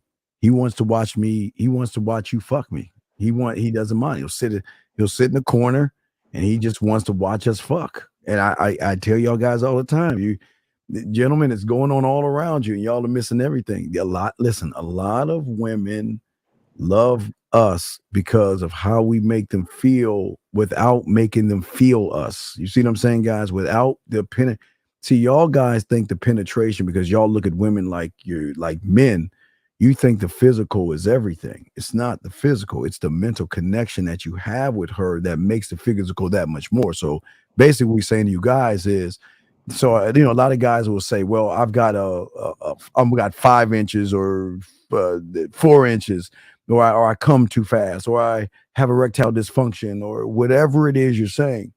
But I promise all you motherfuckers, when you make that mind come the way we make it come, she ain't gonna give a fuck, because in her mind, that's gonna be the best sex she's ever had, because the mind is connected to, because remember, the nerve endings are and right where the hole is. So if you could just get a little bit in, connected to that mind, oh, it's gonna be a great orgasm for her. And that's where a lot of y'all goes wrong. A lot of y'all goes, and if it don't work, say, oh, don't worry, baby, I'll get down there and she'll do whatever she can and whatever. So y'all guys are looking at everything the wrong way. Guys, but if y'all got a question, please put a Q in there. Y'all want to call in, go ahead, call in 833-859-8744. If y'all have any kind of question and all this other stuff. Wait a second. I want to say something. Well, that's true. But see, the thing is that, okay, well, Dirty World saying that, but I want to go back and say what this guy saying. Okay, he's saying it's a double-edged sword. It reminds me of trade, what do you say, apprenticeships. They want an apprentice for at least a year or two of experience. But see, this is mile zero. Okay, this is where all you guys go wrong. Being a great lover is not an apprenticeship. This is going to be the rest of your life. If you guys just do your one trick pony thing and you don't utilize the world around you, like for instance, like Zach, give me before I throw it to you, Zach. For instance, motherfuckers think I'm crazy when I tell a woman, listen, let's go live. And I just want to watch you wash your body. That's all I want to do. I just want to put me in a fucking corner. I want to watch you wash your body because I'm jealous of the water hitting your body. It's hitting you in all these places. I just want to watch you wash yourself. Gentlemen, you know what fucks them up? Because they never heard a motherfucker ever say that. They never had a motherfucker that is so attentive that it shifts. And I told you guys, it's the little things. Y'all guys think it's, let me take her to this nice restaurant and all this other shit. Let me just sit back and watch you wash your body. That's all I want. I just want to watch you wash yourself. That's all I want to do. Fuck them up, Zach. Bro. Or like if you have a jacuzzi tub or a garden tub and you set her in the water and you put candles around the tub. Oh, yeah. Oh, man. And you just sit there and watch her play with herself. Especially if you got jacuzzi jets. You know what I'm saying? Just watch her play with herself. You know what I'm saying? It's the ambiance. Look, let me tell y'all something. When you allow a woman to be free, not only do you allow her to be free, but you give her a freedom sexually. You allow her to explore the true depths of her sexuality like no other man ever has. One thing, let me tell y'all something. When a woman can be completely who she really is around you, non-sexually and sexually, and on top of that, you're teaching her something about herself, right? You're allowing her to explore different things because you're judgment-free zone here. I'm not judging you. I want to help you find who you are. I want to help you accentuate your sexuality, right? And you're doing that. What Steve was talking about, women, it's hard to get rid of them. It's hard to get. Look, women will sabotage relationships. Yes. They'll sabotage them. You know what I'm saying? Because they want to be with you. And you're trying to like, girl, stay with. Look, that man love you. Look, you got a kid. He's willing to take care of you and your child. You know, I ain't doing that shit. And I literally had a chick sabotage, like real quick. And we'll get back on. I had this one chick. Her man found out about me. Yes. And when she told me that he found out about me, I stopped fucking her. I said, you know what? I'm gonna back up. I'm gonna give you some time to fix your shit. Right. So he ended up staying with her. Right. Then later on, this is what happened. I stopped fucking her for months, right? Mm-hmm. They had an argument. They had a conversation, and he asked about me. He asked her, are you still fucking that guy? She said, no. Then he asked her this. If he ever called you, would you fuck him? She said, yes, I will. And then they broke up right there. And she called me that night and said he literally left because, and she told me the whole spiel, and she said, if he ever called you to come over to his house and fuck, would you? She said, yes. And I'm like, why would you tell that motherfucker that? And she was like, I don't want to lie. I just want to be honest. You taught me that. You taught me to be truthful about, and I just wanted to be honest. I don't want to lie.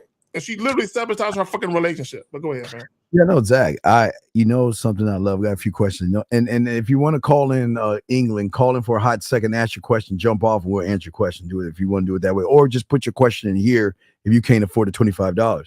But Zach, you know what I love? I love when they say, are you free tonight? Because I wanna masturbate. I want you to get me off. I want to play myself. And Zach, you know what I love to do? It fucks their head up when I say, you know what, listen, I'm just gonna come over. But she said, wait, you're gonna come over, we're gonna fuck. No. This is what I want to do. I want you to go and set the scene. I want you to be comfortable.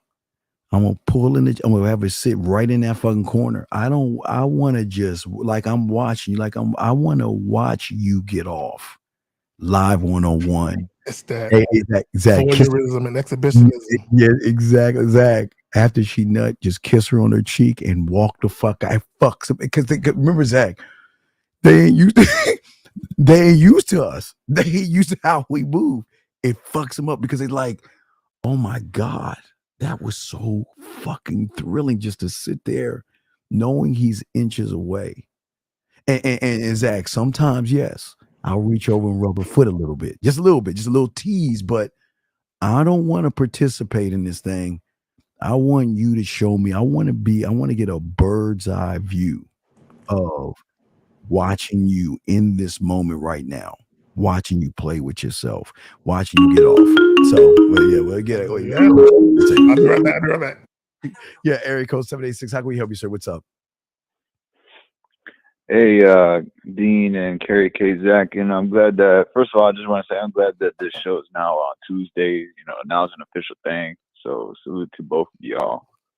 But I'm making a connection and connecting the dots real quick. So, when you first interact with a woman, right? For example, when you see her, and not being thirsty and not throwing your dick on the table, I'm like now making a connection where you sort of embody sex, right? Because I hear that a lot coming from you. Yeah, I am sex. I don't embody. I am. You are. Yeah, I am.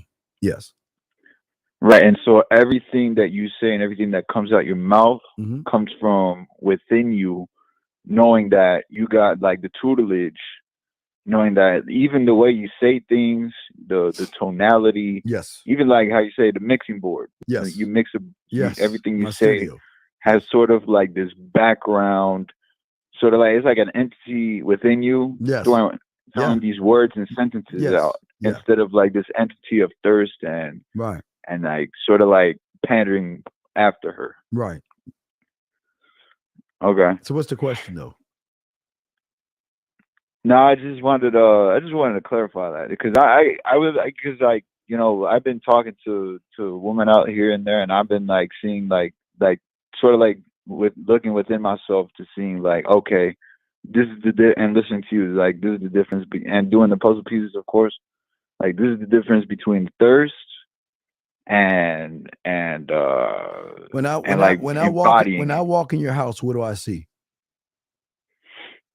So when you walk in my house, you see a counter where you get, this is the perspective of the woman, of course, right? Okay. Okay, let's go bit by bit. Now I'm gonna hold you to that. So when you're walking, what do you see? What does she see? All right. So when she comes in, I'm of course, spin her around before she comes in. Put my hand right in her lower back, lead her in the way, and what she sees is a counter where I get to sit her on top. You've already failed. Where's your lost and found box? Oh, of course, lost. Nah, and found you don't. box. Nope, you lied. Don't lie. You don't have one because I just asked you what you see. So don't fucking lie. Don't lie. Be honest. Don't lie. She should see that. That's the first fucking thing she should goddamn see is that lost and found box. Again, we're showing you stuff that there is no motherfuckers telling you this shit. And there's never a woman to ever go in a motherfucker's house to see a lost and found box and say, what the fuck is that? Oh, that's because when women come over to my place, they like to leave shit all over my house for other women. So you know what I do? I grab all this shit, throw it in the box so you can go in and get one item, But I'm telling you, if you leave anything in my house and I find it, I'm throwing it in the box for the next woman to grab. That's game right there. That's breaking their spirit. Let me say something, caller. Before you respond, caller, Steve is so right. I've had women leave thongs, belly button rings, tongue rings, the little squidgy thing or whatever the fuck they put in their hair, the thing they try to wear. I've had them and they leave it in the most fucked up places. I've literally had chicks somehow, some way, shit ended up in my freezer. I'm like, how the fuck is shit in my freezer? Like this bitch went and took and put it, hoping and thinking that a chick was gonna come and look in the freezer for some ice or something. I had another chick, somehow she was in my closet and she put the shit somewhere in my fucking closet. I found all types of shit in weird places because what it is they want to mark their territory like I've been here, right? And I found all types of shit. And at first it's annoying, but then it becomes comical. Then once you realize what's really going on, you kind of just laugh at it and you do what Steve is talking about. Go ahead, Phil. Yeah, so you do the counter, then what? Then what, caller? Oh, to elaborate, I mean, that's just my mind. I'm not saying like what she physically sees. That's like I'm creating. Like what I'm saying is, if she can't see, then just please shut the fuck up, because she's supposed to see it because it's supposed to be there. And this is why gentlemen, this is why we tell you game or remember the Thundercats, Zag, sight beyond motherfucking sight. Because I always tell you, I teach you guys, wine above the bed. I teach you to have nude sexual art. I teach you to have the art frames like this because when the house is dim lighted, it's going to drive her towards that point that you can use. I tell you about the shower lights. I tell you about the easel in your motherfucking room. Like Kate was saying, all this, everything shows that I am sex before. It's my sexual amusement part. So you're just, what you're doing is you're doing all this in your mind. But even in your kitchen, where is the artwork? Where is the artwork of some piece of painting that shows that you're going to be eating some fucking food off her body? Or where are the photos in your bedroom of showing a woman, this is sexual freedom here? What this is a woman that can go out and open the curtain and say, oh my God, I get to be the nasty, dirty, slutty, motherfucking whore that I've always wanted to be, and I'm never gonna be judged for it. But see, you're not thinking that way, and most of you guys aren't thinking that way, and this is why you're losing. But see, what I'm saying is that before she even sees everything I said to her, brother, I already got the pussy already in lock before she even sees the shit. You see what I'm saying, caller? Before. Yes. Let me ask the caller something. Because I can tell by what you're saying that you're a student of Steve. Now, I'm not sure if you're an A student or a C student. Now, I don't know that yet. But let me ask you a question. Have you ever taken a woman to a adult sex shop? Oh, man, that's great. I have actually. One time. Just one time, though. Okay, and now, was it your girlfriend or girl you were dating? A chick I was seeing, dating. Yeah. And what did y'all get when y'all were there? No, yeah, wait, exactly. Let's do better. Walk us through you walking in that adult store and tell us everything you talked about. There you go. Okay, you and her get out of the car. You go in the adult store. Walk us through what happened. So I told her before that. I told her, for example, like we had a discussion before, and she said that she felt more comfortable, like, for example, whipping, like, like getting her ass spanked and shit. And I said, all right, well, let's see if we can get something with leather. I'm like, all right. And she said, okay. And we tried the belt before, but she wanted something more like specified. Okay, sir. I'm asking you. See, this is what I'm. Okay, I'm asking you again. Is that your final answer? Going to the store? Now going to the store? No, you want me to answer that? Now that was the fucking question. Walk us through going in the goddamn store. When you took her to the store and you opened the door and y'all walked in there, walk us through the exchange between you and her. Damn. Okay, so when I walked in, right, I was the first one to go in, right, and I was walking into what I saw. What caught my eye was the leashes, right.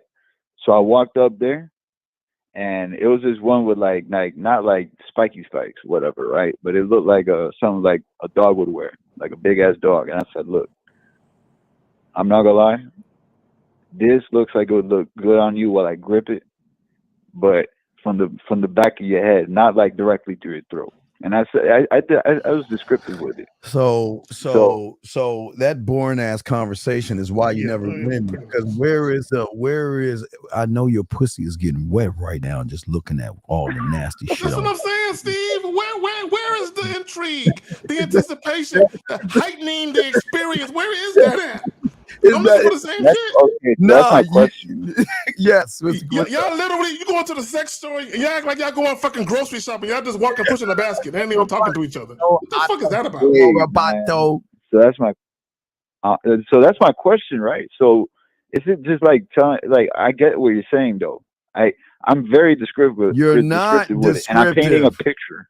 You're not okay. You're being descriptive on the surface level, but you're not tapping that pussy on the below the surface. You're not touching her. You're not in her ear. You're not saying naughty things. You're not just like taking your hand, sliding it from her stomach close to her pussy and saying, damn, I can feel the heat pulsating out of In your the goddamn pants. store. In the goddamn motherfucking store. Why not? Why not in the store? I know it doesn't make Why any not sense. have her bend over and test the whips right there? I mean, you can't take her clothes off, but you can hit her in the ass. Why not? The store is for freaky motherfuckers. Why not do some freaky shit? Yeah, bro. How you gonna go to a sex shop and treat it like you in church? You gotta be quiet. Yes, Father O'Malley. Come on, man. This is bro. Let me tell you something. Number one, when she told you she liked to be spanked, and she said she liked whips, you should have been like, shh, say no more. Mm-hmm. You should have got up, throw her in the whip, and drive. Because I know where all the adult sex stores at. I know where they all at. So you should have just drove to the shit, and you should have parked and you should have parked like this, and just looked at her. And just look at her face to see the excitement. Look at her. Because it's not about you. Don't tell her where you're taking her, but like, shh, say no more. I got you. Come on, let's go. Where we going? Just, shh, I got you. And just pull up in the parking lot and just look at her. And see how quick she hop out that motherfucker. Mm-hmm. Right? Now, let me ask you a question. Do you eat pussy? Yeah, I eat pussy. Have you ever, now speaking of adult sex shops, have you ever purchased a pair of edible panties for a chick? Never, but the times where I put the panties in her mouth though. No, I don't give a fuck about that. I'm talking about edible panties, where you just ate the panties all off her and shit, and just licked all the sugar and sweetness. Don't touch the pussy yet though. Just eat around it. Yeah. Just eat around it. I've never even heard of that. No. Oh my God. Okay, all right. I call it. So call it. Let's say you or what happened after you left the adult store? What happened after you left the adult store? What was the conversation? She got but she even got we got this whip, right? I understand that. I'm asking, what is the conversation as you left? We didn't talk. Well, then we didn't talk. I grabbed that whip and I whipped it. Brother. And she put the car seat back and she like laid on it like belly. All right, where'd you fuck up? This is why y'all fuck up. Okay.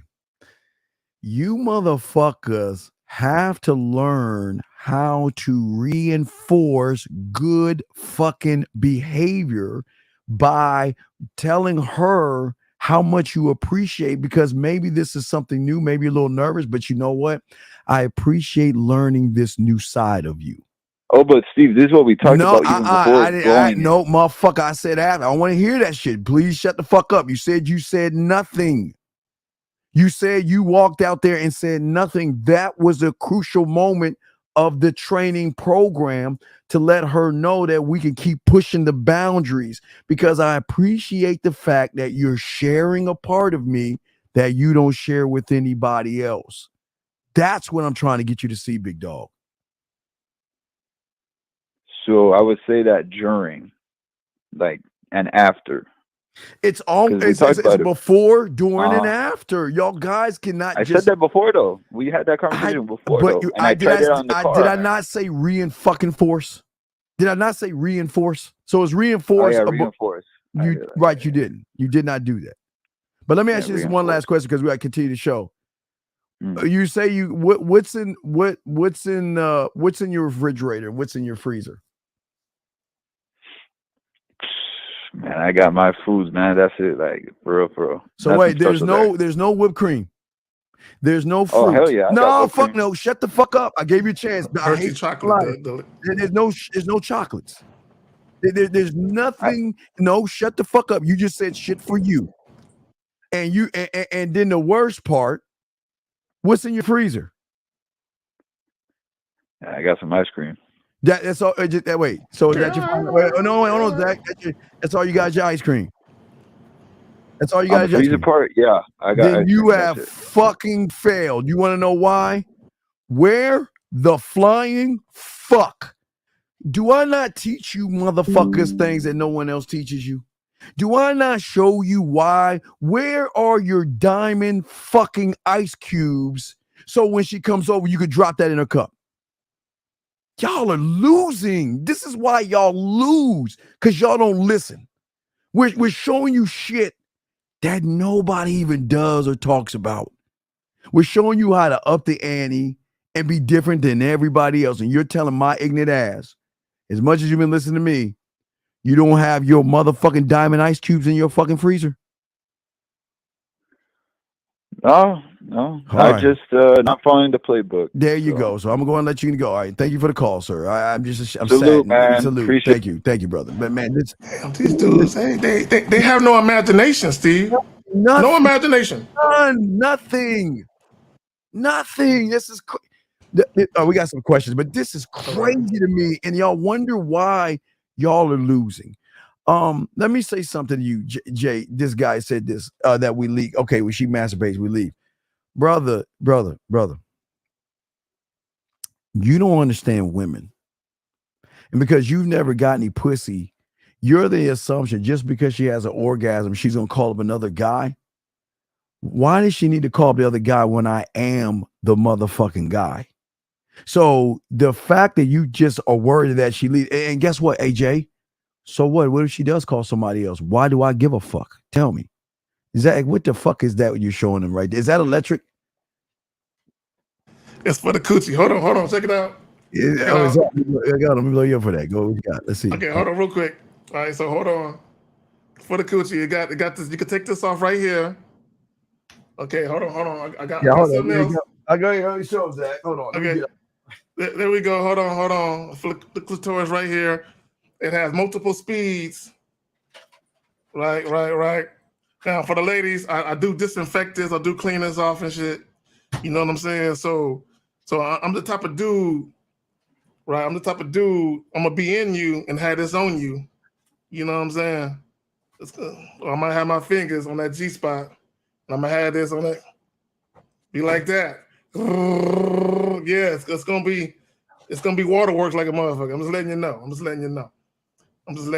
You know what I'm saying? It's like that. You know what I'm saying? So the problem with a lot of guys, when it comes to sex, a lot of guys are cookie cutters. You know what I'm saying? No, we gets it in. You know what I'm saying? Just go ahead, Phil. Yeah. I can't find my my chin dildo. I have a chin dildo. No, I've seen it though. That was. I can't find. I don't know where I put that motherfucker. But anyway, let's get this. Yeah. Okay. Guys, you got a question? Please put a Q in there. Y'all can call up. We got y'all covered. He says, Zach. He says this girl started telling everyone my dick was trash after I broke up with her. But when we was together, she was telling me I was hitting the bottom. Was she just trying? Okay, see, you weren't hitting the bottom. You because wasn't hitting she the bottom. wouldn't have to tell you.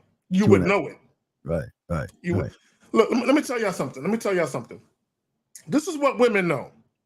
When it comes to sex, women know that men are extremely egotistical about sex. Yes. And they also know men are also very insecure about certain things. right? So a woman can be with you.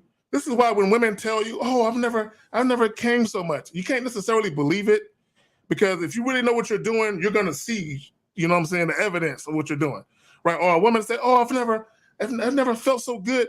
You can't really believe what a woman is saying if you're not that dude where you know what you're doing is working, because sometimes women will tell you shit sexually to get you to relax, right? They'll say that to get you to relax because they want you to believe they're not going nowhere. Even a lot of women who cheat, they'll say things to you about, "Oh, I've never been in love so much. I never felt so deeply in love." They'll tell you certain things to get you relaxed so you wouldn't be none the wiser to what they're really doing, right? And she said your dick was trash because she knew you were insecure about it. Because ain't no woman that ever fucked me ever said that. Ever. She ain't never said that because she know I still want that dick. So why would I lie about how it feels to me? You know what I'm saying? Ain't no woman ever said that about my shit. But go ahead, fam. Yeah, well, let me show y'all guys. I'll have it somewhere in my room, but this is how it looks, dog. It's something like that, dog. I saw you had a video on. You had that shit. Yes, sir. You know, hey, dog, you know what we do in this motherfucker. We move furniture, bro. We move fucking furniture. That's what I'm saying. But see, so I'm saying, Steve, we're imaginative. You know what I'm saying? We actually like think about shit. Like, hey, I'm gonna make it go down in this motherfucking bedroom tonight. Oh yeah. I'm gonna move some fucking furniture, baby. She's gonna have a real experience. It's gonna be memorable. You know what I'm saying? She gonna remember me. You know what I'm saying? Fuck that. All right, he says, how do you know the right time to give an instruction versus wait for the invite? I'm a little confused about this. Okay, what do you mean as far as instructions and invites? What instructions are you trying to give her? Okay, we need a little more information on the question that you're asking. If you can reply or call us and let us know, because we got to figure out the situation, figure out what you're saying or what you're thinking. So guys, if y'all do have a question, y'all please put a Q in there, ask your questions, or gentlemen, y'all can call in. But we're showing a lot of you guys out here the difference between why you don't have to take them out on a date. You don't have to spend any money. This is why we always win, because the excitement that we give them is free of charge. Zach? This is what I would say. And I want guys, excuse me, God, my voice is breaking up. When you listen to the playback, I want you guys to pay attention to a couple of things. Pay attention to the poetry Steve talks about.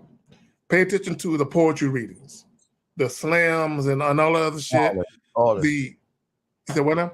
No, I'm listening. I'm agreeing. No, Okay. I'm saying The spoken word joints, the erotic, because they have erotic poetry readings where it's just sex. It'd be wall to wall women. I mean, God damn. It'd be some dudes there, but usually the dudes that are there, they're there with a particular woman. But there are women that are in groups as friends. They're deep. They're like fucking 6-10 deep just by themselves, right? They're there. Also, adult sex shops. Like Steve is saying, instead of just taking women on typical dates, make the spoken word, the slam poetry, the erotic poetry reading, okay, even the adult sex shop, your date. Okay, and even if the adult sex shop isn't your initial date, when you out with a chick and you're getting a drink and you feel like the vibe is there, and you be like, "Hey, I want to show you something," and she's like, "What?" Just, I'm gonna show you. Don't ask no questions. I'm gonna show you. And you throw her in the whip and you ride. Look, you will be surprised when you drive to an adult sex shop on the first date and you just park in the parking lot.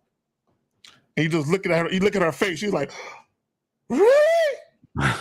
Yeah, really. And she opened the door before you even turn off the car. And she dead excited to run up in that motherfucker. Because this is what you're showing her. You're showing her there is no judgment. Okay, you're also showing her that I know you a freaky, kinky chick. I know you got a sexual side. Tonight, I want you to show me it. And you ain't even got to fuck her that night. And that's the key, Steve. You ain't even got to fuck her that night. You know, Zach, it's something I love and a power you have over them when you just sat. Oh, hold on. Let's get to 469. 469. How can we help you, brother? What's up? 469. Hello, going once. 469, going twice. 469. Hello, sir. All right, call. Hey, yo. Yeah. Hey, yo. Yes. What's the Hey, what up, though? What's your question? Hey, Dean. What's your question, sir? What's up, man? You on with King Zaggin? Yes, we're both on, sir. What's your question? What's up, brother? What's up with y'all? I got the question of, what is it? I pressed like 3. First time I called in, this shit is amazing. Y'all are amazing right here. But so say I'm texting abroad or broads, even abroad, right? So like across the Okay, world. listen. Turn down the texting, right? wait, stop. Turn down the thing in the background first and focus and concentrate because you're on listening to yourself talk. So please turn that shit down, okay? Go ahead, turn it down. Now, before you say the next thing, tell me sir. Tell me the last. Tell me the last message she sent you, and what did you say to the message she sent you? She didn't really send me a message. She didn't really talk to me. You say she does talking to you. Nah, she only talked to me. I hit her up, so I'm looking on. Hit her up and saying, "What do you?" Instinct her Okay, to sir. me. What do you? Like, say? you know, like the, you know. Sir, the- will you the shut the drug fuck abuse? up? Will you please shut the fuck up and answer the questions, please? What did you say to her? I said, "You are obsessed with me." Dog, how old are you? 34. Okay, what is your question, man? So when it comes to texting, and when it comes to being the drug of you, You don't have even a the bid drug. though. You don't have a drug. Okay, well the bid then, the bid. You ain't got no fucking bid. So what is your question, dog? I don't understand. I mean, this is fucking what is your fucking question, big dog? K-Zagging. I can't hear K-Zagging. Where's K-Zagging? Goodbye, man. Get the fuck off the phone. All right, anyway. You can tell he been drinking or some shit. I don't know. No, I'm not drinking. It's just that this is why women fuck with us. But let me just say this because he said something, and I'm gonna touch on it briefly, and I'm gonna move on. He said, "You are obsessed with me." You just can't tell a woman you are obsessed with me just because you feel like saying that shit. You never tell That a makes no woman. sense. No man tells a woman that you're obsessed with. No man says Yeah, that don't even make sense for a guy to even say that shit. Oh, you're obsessed with me. The fuck is that? What? Okay, gentlemen. And on the Lucario show, Zag, I showed everybody. Wait. 469. What's your question, sir? How can we help you?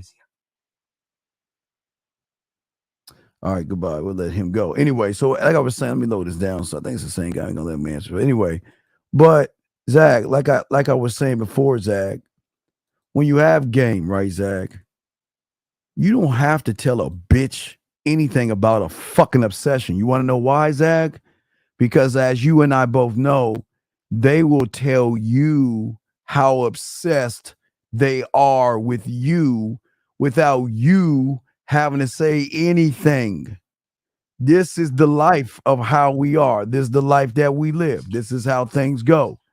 Because we don't have to sit around and tell somebody, oh, well, you're obsessed with me. No, they'll let you know. And it won't even just be this, Zag. It'll be, what are you doing? I miss you. I think about you. Can I see you right now? You're so, I was watching you today and all this other stuff. So what the fuck is he talking about, man? Steve, I remember I had this one young lady, bro. We had sex like a few days prior. Yes. And she called me up. She wanted to see me. And I said, nah, not tonight. And she said, so when can I see you? And then I gave her like a few days out. Like, I'll see you on this day. And it was a few days out. Yeah. And she was like, that's too long. That's too long. I can't wait that long. And I said, well, you got no other choice. Bro, she started begging. Like, she literally was begging to come see me to the point where she said, I can come to your house. You don't have to let me in. I just want to see you. Like, you can come outside your door and I can just see you. And I'm like, literally, she was going to drive 30 minutes from the other side of town to see me for like 5 minutes. Cause she just wanted to be around a nigga like that. You know what I'm saying? So I don't got to ask her if she's obsessed, nigga. I see it in her fucking actions. Yeah, they're because they move, gentlemen. This is what we're telling all you guys. I know you guys want to fuck. We get it, and I know you guys want to be with a woman fast. We get it, but what we're saying to you guys is there is something different when a woman is enticed by what you are, not what you're wearing, not what you're driving, but they become engulfed and they become enticed by how you think, not how you move. Because a lot of you guys y'all move for women. You don't move for yourselves. But Zach, what do you say to that, brother? Oh, that was powerful. That was the bar. You move for women, you don't move for yourself. So to your point, they become enticed.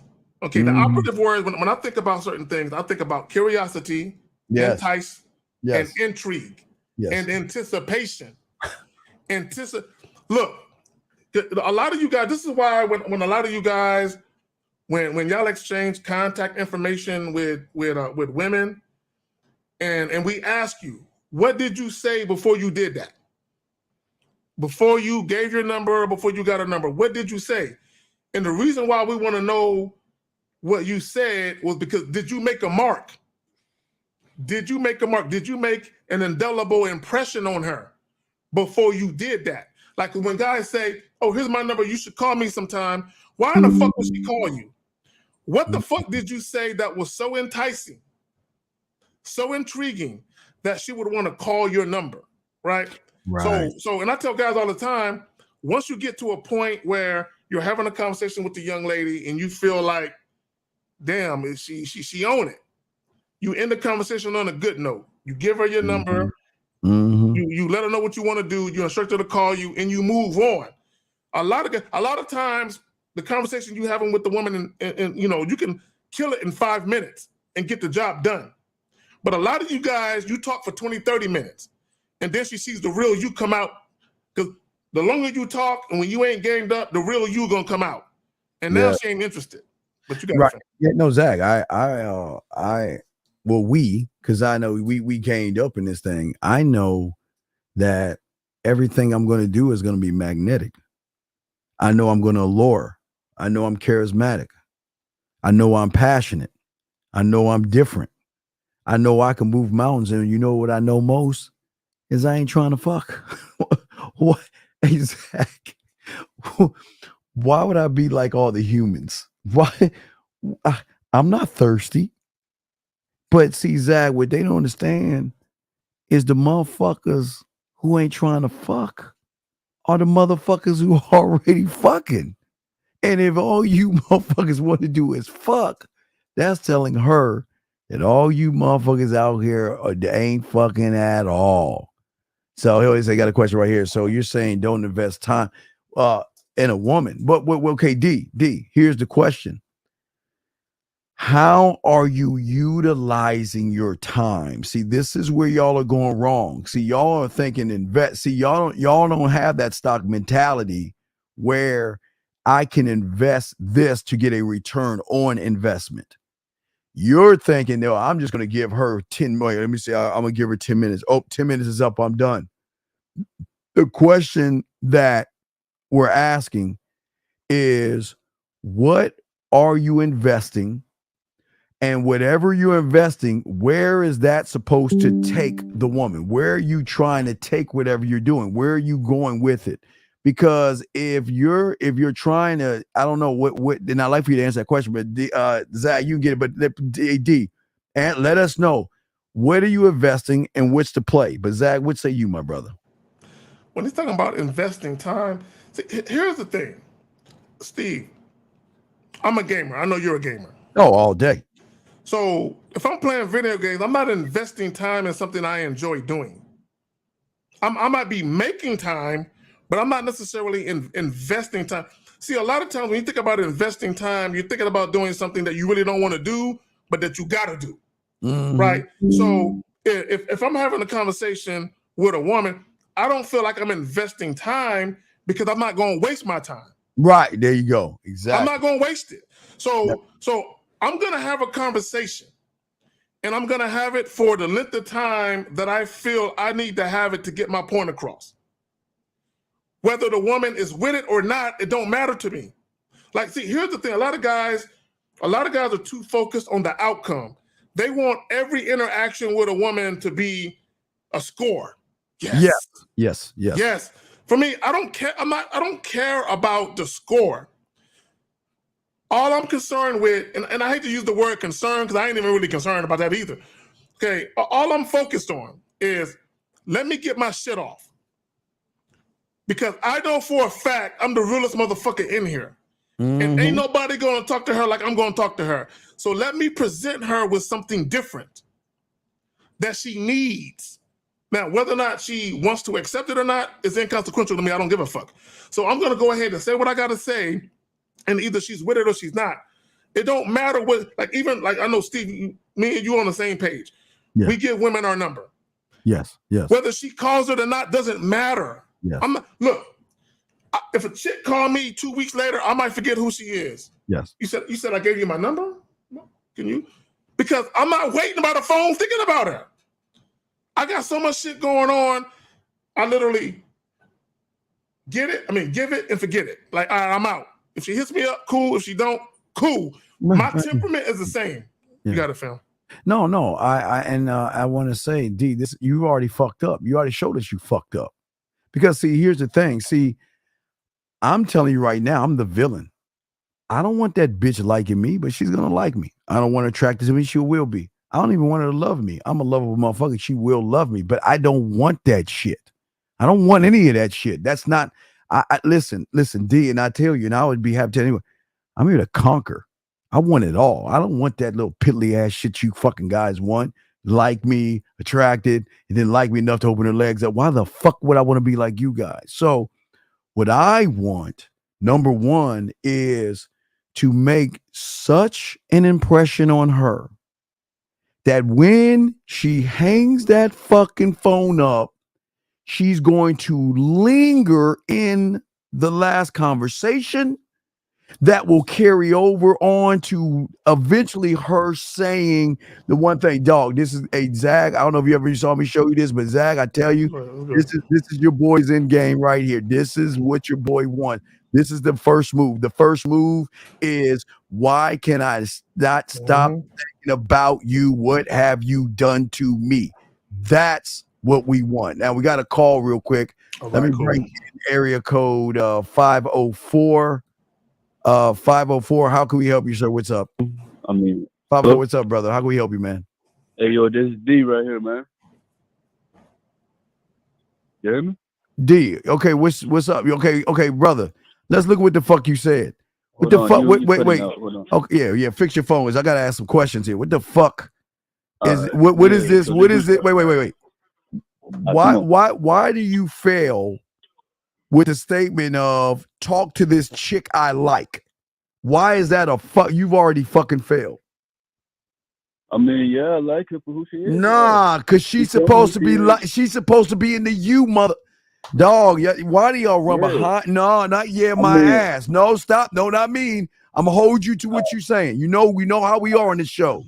You a man, you standing with that bullshit you said. Go ahead. You saying that this chick you like. The fuck you? Okay, wait. What is fucking liking her gonna get for you? So you going based off my thing? So let me rephrase kind of. No, don't rephrase it. Stand up. No, D. You know, as a man, we hold you to what you say. You had enough time to type out what you say. So don't try to move the goalposts right now. This is who the fuck you are. You want some sucker shit. So stand on that sucker shit. So you're saying you're leading them to the bed. How the fuck you leading to the bedroom? Explain to us, how are you leading to the bedroom? Well, I basically talked to her about, like, you know, just talk about the freaky shit, you know. Wait.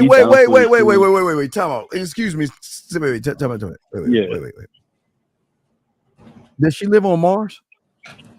Where the fuck does she live? She live close to me. Yeah, she live close. So then, why the fuck are you talking about all this stupid bitch ass shit? Why ain't she over your place doing the shit? Why she ain't over my place? Well, she's basically. Oh, wait. Hold your thoughts, everybody. What we're about to hear right now from this caller, gentleman, is being brought to you by, excuse me 1 second, sir. Let me grab it real quick. Gentleman, what this gentleman is about to tell us right now, the KZAG and man is a skill set. The man mindset want to let you know this is being brought to you by. Guys, make sure when you guys are full of shit, you ain't really got any game, guys. Make sure you get your bowl of Excuse Fairy Crunch because it comes in chocolate and fruity flavor. Now, with that being said, so go us and tell us the fucking excuse. I'm not making an excuse. Oh no, you're about to. Because if she's right next to you, why the fuck are you on the phone talking about a bunch of silly shit when she's supposed to be on with you experiencing it? Well, one, she's 17 and her mom. All right, brother. How old are you? Wait, time out. How old are you? I'm 18. Okay, well, we do never ever. Okay, we're gonna let you go because we're not talking about minors. Can't talk to you about minors. Gotta let you go. Bye. Nope. Don't. No. You must be an adult that has a woman that is an adult. We cannot talk to you about minors. Do not do that again. We will block and ban you. Okay. Yeah, we don't play that shit. We don't do that. We don't play that. So no, we don't do that. No, do not come on here talking to us about minors. Do not do that, gentlemen. We don't play that. But let's continue where we're at, Zach. Zach, what did you want to say about all the yickety yak about the ism we talking about? Well, here's the thing, right? Here's the thing. Okay, and I always say a lot of guys, they have a remedial understanding of attraction. And they don't understand the power of them as men. They don't understand the power of them being able to influence a woman where they can get things happening like they want it to happen, right? And I think a lot of guys, they're too concerned with trying to get women to like them. They're too concerned with trying to get women to accept them. Yeah. Oh, my God. We're trying to win women over. Fuck. And my thing is, you don't have to do any of that, right? All you got to do is just show up, let a woman know what it is with you, and either she's going to fuck with you or she won't. You know what I'm saying? But a lot of guys, they're too caught up and they don't like being told no. Right. Zach, you know what, Zach? See, the thing is, for a lot of these young men who have high school thinking, they're not even tapping in. All right. So if you guys look at a woman who's of age, 18 and over, who's legal, where you guys are fucking up, there is a undiscovered territory that has never been tapped, and it is from 18 to fucking 65 and beyond that y'all guys don't know about. And that resource is called needs, desires, fantasies, sexual moods, and sexual values that she has in herself. Also things that she would love to do. And the thing is that y'all never tap into that because most of y'all guys are trying to tap in to her spreading her legs. All y'all want to do is say, you know what? What can I say to get you just to come over and open your legs? I know this. Let's just fuck and all that stupid ass shit. When you have game, guys, listen. Why do I need to rush, Zach? Why do we need to rush? And that's the thing. That's what's so funny about it, right? Yeah. Because, and I talked about this, how, women, they have the sexual autonomy and they can consent, but men also have sexual autonomy. If you got game though. Yes. If you ain't got no game, you do not have sexual autonomy. But when you got game, you got sexual autonomy because you can pick and choose to fuck at a time of your choosing because the women you're dealing with actually want you to fuck them. Yeah. That's the difference. I want guys to understand the difference. The average guy in our society, they are out here trying to fuck chicks or convince women to fuck them. When you are gamed up, like Steve he always tells you, motherfucker, I already know the pussy's mine. I already know it is. Why I gotta rush? Why I gotta rush? I can hit anytime I want to. This is why he tells you guys he'll get a chick to play with a pussy over the phone, and he like, I ain't even trying to give it a dick. All I'm doing is building it up, And then it's kind of like Oh kind of like man. a roller coaster ride. When you inching up to the top, inching up to the top, and then you looking over the edge and you about to drop. So the whole inching up is the build up. And she's like, oh shit. She's like, oh shit. And then when you get to the top, that's when she finally gets to experience the sex with you. And then you drop. Right, because there's fucking, and then there's what we do. Y'all don't understand. Y'all get it all twisted, man. Y'all don't understand how nasty. And let me say it again, and I know this is gonna shock y'all. You think you nasty? Tap into a woman's mind. Ooh.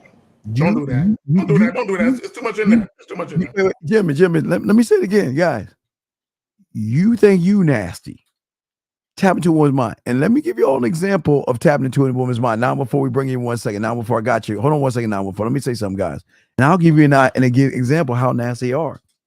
Gentlemen, just go to your favorite porn site and look at every fucking category they have. And it's going to be a badass woman doing exactly what is in that category. And she's going to love to do it and keep on doing it because these women, I know this is going to sound crazy, guys. They love sex and they love to fuck. And now, with that being said, they just won't do it to you. Well, we got to call Zach real quick. I know you want to say something, Zach. Hold that thought, because I know you got something to say. Hold that thought, Zach. Let's bring in the call here. Caller, how can we help you, brother? What's up? Yo, what's up, brother? Steve, what up, man? Okay, Zach, what up, man?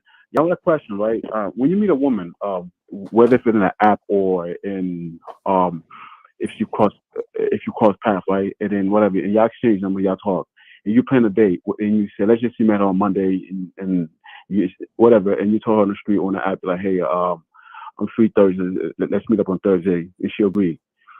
What if the woman says, she texts you within that from Monday to Thursday, she want to have a conversation just to fill you out? I don't understand you humans, and I'm gonna tell you where you fucked up. Let me ask you this dumb question: have you ever grilled? Do you ever grill out back? Have you put any meat on the grill before? Yes. Okay, what do you have to do to that meat before you put that motherfucker on the grill? Put seasoning, all that stuff. You gotta marinate it, motherfucker. See, this is y'all's problem. And I'm gonna tell you problem before I throw it to my dog Zach. I can tell you your problem. I say this with love. You're being so fucking cautious because you know the moment you open your mouth and send her a text message, you know her pussy is going to dry the fuck up. You know that she's gonna recognize you're boring. Like that, no, I'm gonna keep it buck with you. Wait, like no, I'm gonna keep it a buck with you. She's gonna, the moment. This is why y'all guys said it doesn't make any sense to me. Why would I set a date up for Thursday? Let's say you set it for Thursday. Why wouldn't I talk to her? Because wait, hold on, caller. Do you actually think if I met her on Friday and set up a date on Thursday, do you think we're going on that date on Thursday? Do you think we're going on that date on Thursday? Steve, be honest, if she has high interest, yeah, she's like, you know what? No, I don't give a fuck. No, I don't give a fuck. Fuck her. No, listen to me. I don't give a fuck about her. See, wait. Listen to me. I meet her on Friday. I set a date on Thursday. I don't give a fuck about her interests. Am I going on that date on Thursday? I'm guessing, yeah. I mean, yeah. No, I'm not. I'm not going on a date on Thursday. Because by Sunday, she's either going to be playing with her pussy already, tell me the pussy's mine already. They don't get it. They ain't ready. Or she's going to let me know we can skip the fucking date. Zach, talk to him, man. Talk to him. Look, I tell you motherfuckers all the time, when a woman is sexually attracted to you and she wants you, she ain't waiting no fucking 7 days. She gonna break. She gonna break. Before them 7 days, she's gonna break and she's gonna tell you, damn, that's too long. I've been thinking about you all week. Is there any way I can see you sooner?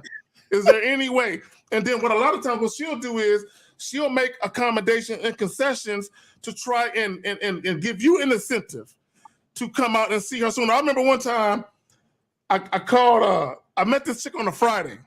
Yes. I gave her my number, and she immediately texted me or called me, and she said, "You got my number too," whatever.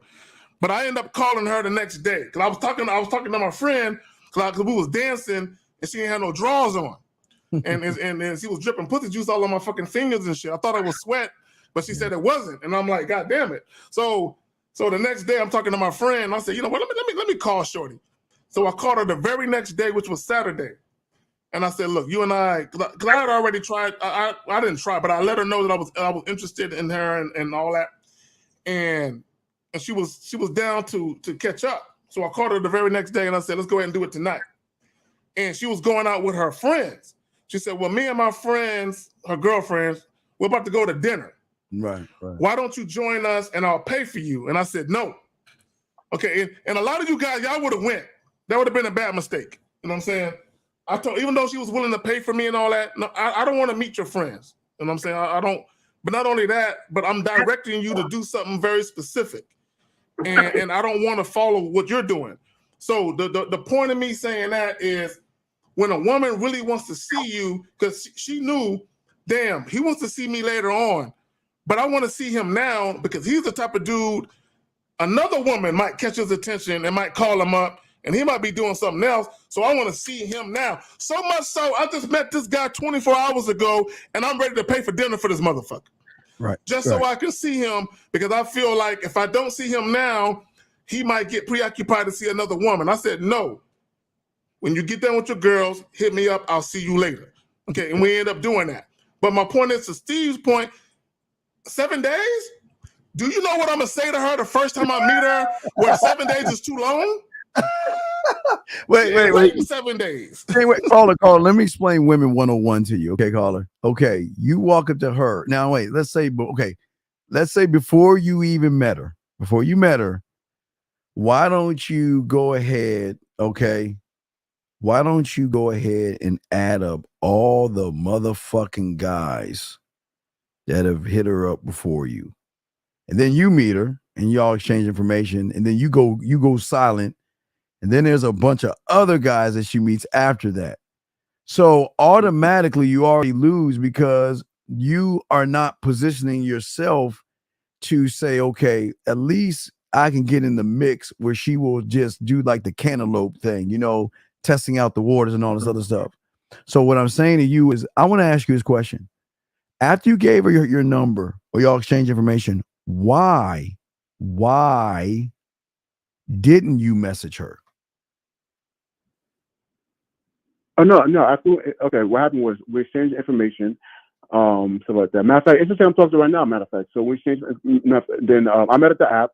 So I called, she was busy, so she was like, yeah, hit me up later. So I called, we spoke on the phone for a little bit, boom. And then I set up the date. She's down to meet on this Friday, but she wants to talk in between. I was like, you know what? But what's wrong? Wait. Wait. I don't understand. What is wrong? What is wrong with talking to her? Why didn't you talk to her? No, you know why? Because I did that with Steve. I ain't gonna, not sure. I know you probably going to say that. Oh, this dude probably gonna fuck up anyway. I did that with a chick one time. We talking between when it was time. Are all women the same? When it was time to meet up, K-Jack, she flicked. I never heard from her. No. You want to know why? Stop. We want to know why. What did you? Wow. Okay. Let's forget about this woman. Let's talk about the one that just vamped on your ass. What did y'all talk about? No, she would hit me up. Hey, how you doing? So like that, but I'll keep it short. I'm doing good. Blah blah blah blah. So like then just, oh my! I don't understand y'all guys that women are not gonna fuck with average dick, and you're showing her you're either less than average or you're boring dick when you cannot talk to her like you got some dick.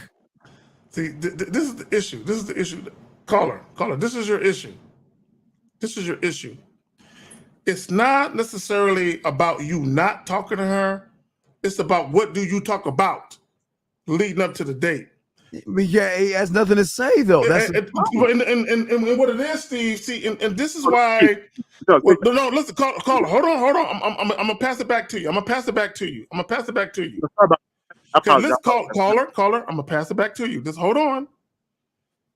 It's not about you not talking to her. Well, I don't want to talk to her until the date. That's not the problem. It's a lot of you guys. What happens is when you talk to women, like let's say you meet her, like Steve said, on a Saturday, and the date is scheduled for next Friday, which is 6 days, right? What happens is a lot of you guys, and I did videos talking about over communication kills attraction. And the reason why over communication kills attraction is because you're not saying anything.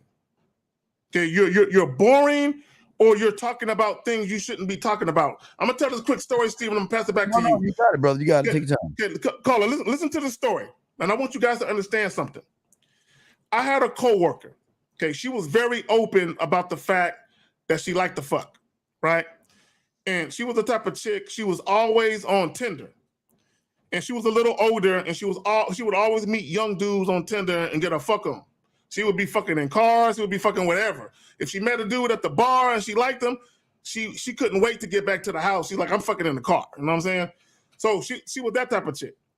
But there was a young dude that she met, and she was showing everyone, what he looked like and all that.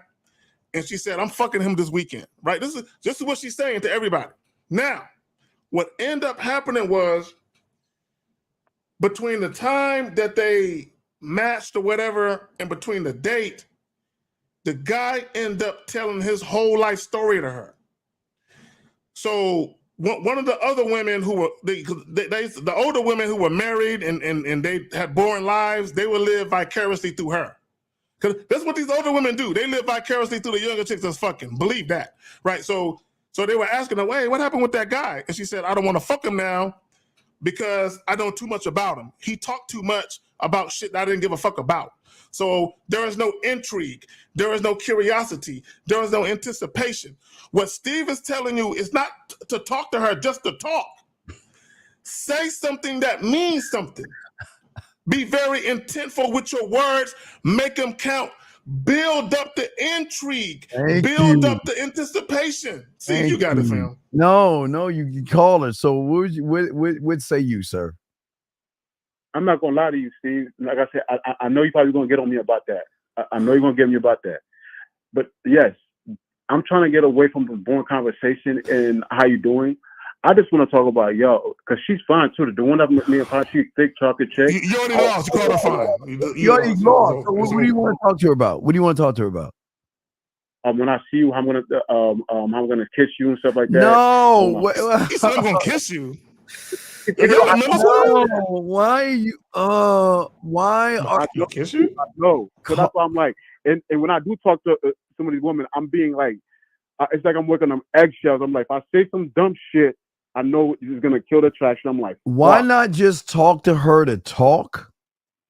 And as you are talking, you start to notice. But here's the question.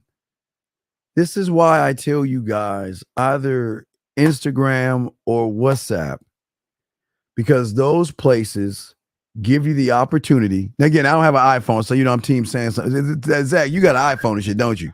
No, I got an Android. Okay, thank God. Okay, well, anyway, so I don't know about that iPhone fucking shit, but that's why I'm just saying. This is why I tell you Instagram or WhatsApp, because those two places give you the opportunity to communicate to them different than every other fucking guy out there, to have more impact on what you're doing, where you can send text messages, voice messages, video, and you can go live with the woman. And these little things right here will connect better than you not saying anything at all. I don't understand why you are not. Why are you like walking on eggshells thinking that she's like really like excited to see you when? Let me wait. Stop. Is this the one you just met? No, that's the one I'm going to meet on Friday. But I'm just saying. But that's the one I said that I would rather see you and stuff like that, because I don't. All right. Wait. Do you want to be about? But I give example. Wait. Do you wait? Somebody wait. Do you want? Do you want to really win? Wait. Do you want to really win? Yeah, I want to win. Are you Yes, sure? I'm gonna Wait, are you sure you want to win? Yeah. I don't know if you're sure you want to win. Are you sure you want to win? Yes. So Zag and I'm going to tell you some shit to say. You can call her live on the air and say it. You ready? Right now, I mean, she's probably sleeping. I ain't gonna I lie. don't give a fuck. No. Because if she's sleeping, you got a voicemail. So there's no excuse. So are you ready to win or not? No, he's not. He making excuses I already. mean, I do it. I do it. I mean, like I said, I do it. No, but caller. Yeah. Your energy. Because if you feel like, oh, I don't want to do it, I'm gonna do it. Don't do it. You're gonna be fucked up. You got to be relaxed. Never mind. You don't want to do it because you don't want to win. So what is your question so we can move on? What's your question? No, my question is that, I mean, so what do you, because Steve, you also about, stop asking questions, stuff like that. When you talk to, if she texts you and say, how you doing, and stuff like that, because mine too, the other one that you. Well, if she asked me how I'm doing, I already got it, dog. I can't tell you how I'm doing until you send me a photo of yourself. I can't tell you how I'm doing until you send me a voice message so I can hear your voice. Or I can't tell you how I'm doing unless we go live on video. Or you send me. I would let you know how I'm doing if you want me to let you. Right. If you want to know how I'm doing, I'll let you know after you follow these instructions. Caller. But I want everyone, caller, hold on, listen, before you respond to what Steve said. Y'all don't get it.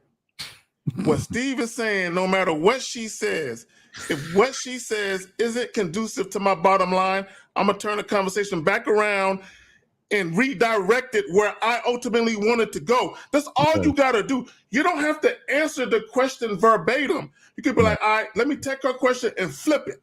Yeah. And bring it back to what I want to do. This is the problem with y'all. Y'all are so worried about offending a woman or her getting mad at you. You're too worried about that. You're too worried about, I might fuck up a chance to get the pussy. Bro, in many cases, you never had a chance to get it. Because you're really just wasting time. Now, caller, here's another thing. She asked me how I'm doing. I won't say anything. When I see her, when I grab her motherfucking ass and bring her next to me, what I would like to do, instead of being in front of her, because I like doing this, being behind her and being in her motherfucking ear from the other side. I remember you asked me how I'm doing. So let me tell you how I'm doing. And I'm going to tell you what I'm doing while I tell you how I'm doing. See that, caller? You can use that one there. You have the gentlemen. When you are really game to fuck up with women, there are so many ways to take how you're doing. And you don't have to just say, well, I'm fine. Well, I'm not. Yeah, you can just do it. I'm not that boring shit, man. But I don't want to say that dumbass shit anyway. No, see, that's your. Okay, let me get him. See, caller, this is your problem. You're too in your head about sounding a certain way to the woman, right? And also, you care what she thinks. See, here's the thing. Okay, and this is a lot of you guys. Y'all need to listen to this. When you stop caring what a woman thinks, and you're confident that the shit you have to say is so fly, she gonna respond. See, I guarantee you, when Steve, Lucario, 50, Miles, Taekwondo, and myself, when we say shit to women, we're not thinking, I hope I sound smooth. I hope this shit don't come off goofy. We're saying shit with conviction, like I know I'm saying some fly shit. I'm saying some fly shit. Caller, if she asks me how I'm doing, I'm gonna say, well, I'll let you know when I see you in Vegas in September. That mean you use that one. How I'm doing, I'll let you know this weekend when I see you. There's so many ways to do this, dog. It's just what you want to do, but you ain't doing anything because you don't know how to lead the woman where you want to go. Because she's so, you know what she's waiting for? How you doing? I'm fine. What are you up to? Oh, you know what, Steve? I got him. No, you're right. Caller, let me ask you a question. The last young lady that you're dealing with or you dealt with, do you think you are sexually appealing to her? No, I wasn't. I ain't gonna lie. Matter of fact, before you respond, good caller. Listen, before you respond, I'm gonna say it again because I want you to get to your psyche. the last woman that you dealt with or spoke with, did you believe from the beginning that you were sexually appealing to her? No. And that fucked up your conversation. Fucked up your conversation. That fucked up your conversation. Why aren't you why? Tell us why. Tell me why. I'm not. Why? No, I'll be honest with you, Steve. Like, she was fine too. I met her on Hinge. Stop saying she was fine. All right, stop. Okay. I'm just gonna take all right. I'm gonna give you a choice between a leg and an arm. Which one you want? Leg or arm? Leg, arm, or back? Leg. All right. What? Leg. Okay. So if she says I'm masturbating right now or I'm playing with my pussy right now, how would you right now utilize the leg to tie in with her playing with her pussy? Let us hear it. What would you say to her?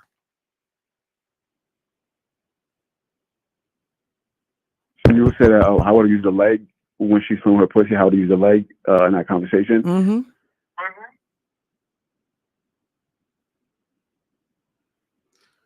I mean, shit, you got me right there. I mean, I wouldn't hey, know. dog, tell her to stay home. Just tell it, look, dog, just say, listen, I don't want to waste your money or anything like that.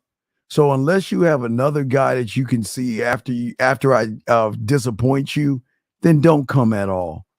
Because she's not going to come with you. Because you're not experienced, dude. How old are you? Me? I'm 39. I am experienced, Steve. I'm just saying. Well, no, wait. I'm asking you. I'm asking you. Depending on the woman, her leg. Depending on the woman, my problem. No, depending on the woman, I feel like it's like my confidence is different. If I know a woman, what do you mean depending on a woman? What the fuck does it? Hold on. What the fuck does that mean? Depending on a woman? Can you elaborate? Oh my God! I'm elaborate. For instance, if I meet a woman like this, I meet a woman and I find out she's cute, but I'm like, I don't care if she don't like me. It's like I could be myself. If I find a woman like I'm very attracted to, I'm like, shit. I'm like, yo, if I say this, you a chump. You one of them niggas. You one of them niggas where the more beautiful she is, the more nervous you get. Bro, you gonna always have trouble with women. I say that because they have so much options, though. These women have so much options. Oh my God! Oh my fucking God! Come on, man. What options does she have when I'm the option? What options does she have when I'm the guy? Tell me. What options does she have? And guess what? If she has them, why do I give a fuck? Remember, we have options too. Yeah. So why do you care? Because you don't have options. And you've already failed because you're listening to a lot of red pill rhetoric. Number one. I don't. No, wait. When is the last time we said, when is the last time we bitched about a woman having options? Please, when's the last time we said that? No, y'all don't. And of course, y'all don't. So then why are you saying that that stupid ass shit? Why are you saying that stupid ass shit? Because, I mean, to be honest, Steve, a chick will go to a bar right now and tell a guy I want to fuck. Not at the same time, the chick gonna get probably 99%.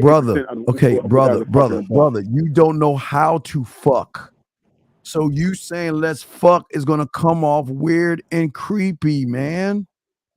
Do you not? No, I'm just saying, no. If a woman was to say that, I'm giving you an example. If a woman was to say that, guys are not gonna be. Okay, fuck. Okay, caller. Okay, caller. Let's go with that. So what? A woman can go to a bar, start twerking, and say, "Who want this?" And niggas is gonna line up like the government cheese line. So what? What's that got to do with you? Yeah, what does that got to do with anything? No, it was a question Steve asked me. Now it's a question. I'm just saying, I'm asking you. So what though? So what? Women can get dick easy. So what? What that got to do with you?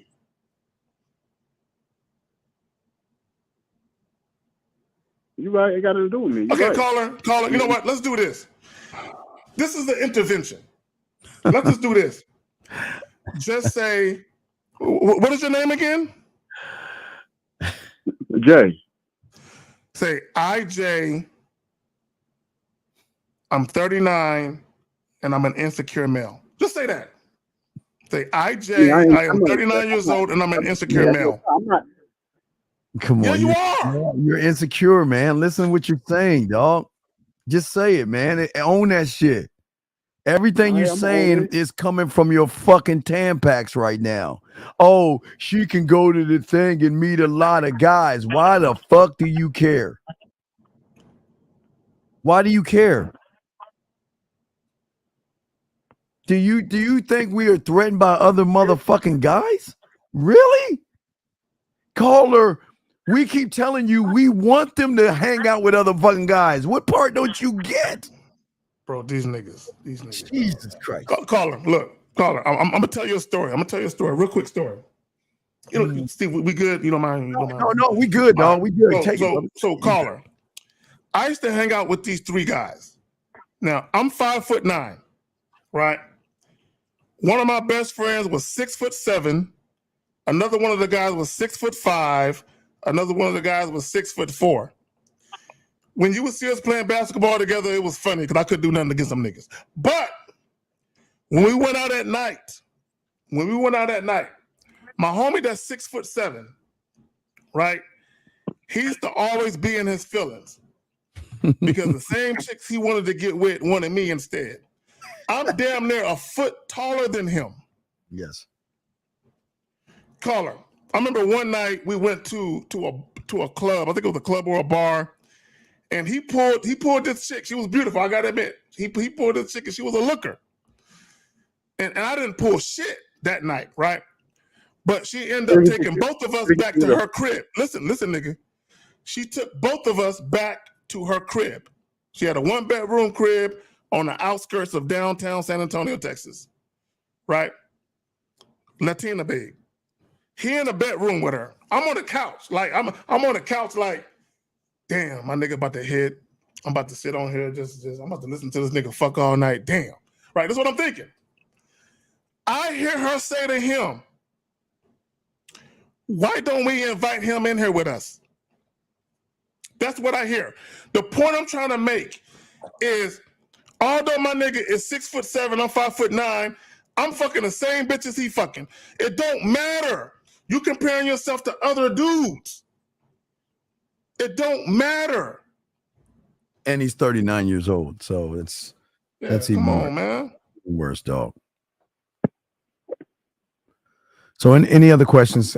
So we can move on. Any other questions? I was gonna say no. I mean, I would like to have a consultation. Just what should I do? One of you guys or that, where I can go, because I would like to learn more game. I mean, like I said, you don't want to learn game. You're 39 years old and you don't have any common sense. You know where you can find game. Don't sit there and fucking say you don't want to know where to find game. Stop doing that. You know who we are. You know exactly where to go to find us. Stop playing. Come on. But definitely, but I do appreciate the advice, though, fellas. All right, man. You have a good day, sir. Peace. All right, let's get to no, let's not that guy. Let's see if we get another one. Hold on, let me turn it down. Turn the thing down. Guys, I want to call in. The lines are open, guys. If you have a question, go ahead and ask. Let me see. Let me see any questions in the. Let's see. Did we get all the questions? I don't want to answer this guy, man. He's just. I don't. It's just. See, the problem with Hastings or Hastings, whatever, he always asks some questions, but he never actually gets on anybody's program. No, he never does that. He never calls in or anything like that. And all he does is he's not serious about the shit. Okay, and here's the thing. He says how to not take rejection personally. Okay, I'm gonna leave it there. Okay, here's the thing. For any of you that's ever been unemployed looking for a job, did you get every job you applied for? I mean, did you? I mean, you should hope you would, right? Because even Steve, even with that, doing a job interview takes some game. You know what I'm saying? It takes a mouthpiece. You know what I'm saying? Because there'll be a motherfucker that got more experience and even education than you, but they give you the job because they like you. Okay, here's the thing about rejection. Women have a right to tell you no. Okay. Matter of fact, you should be happy that a woman tells you no outright.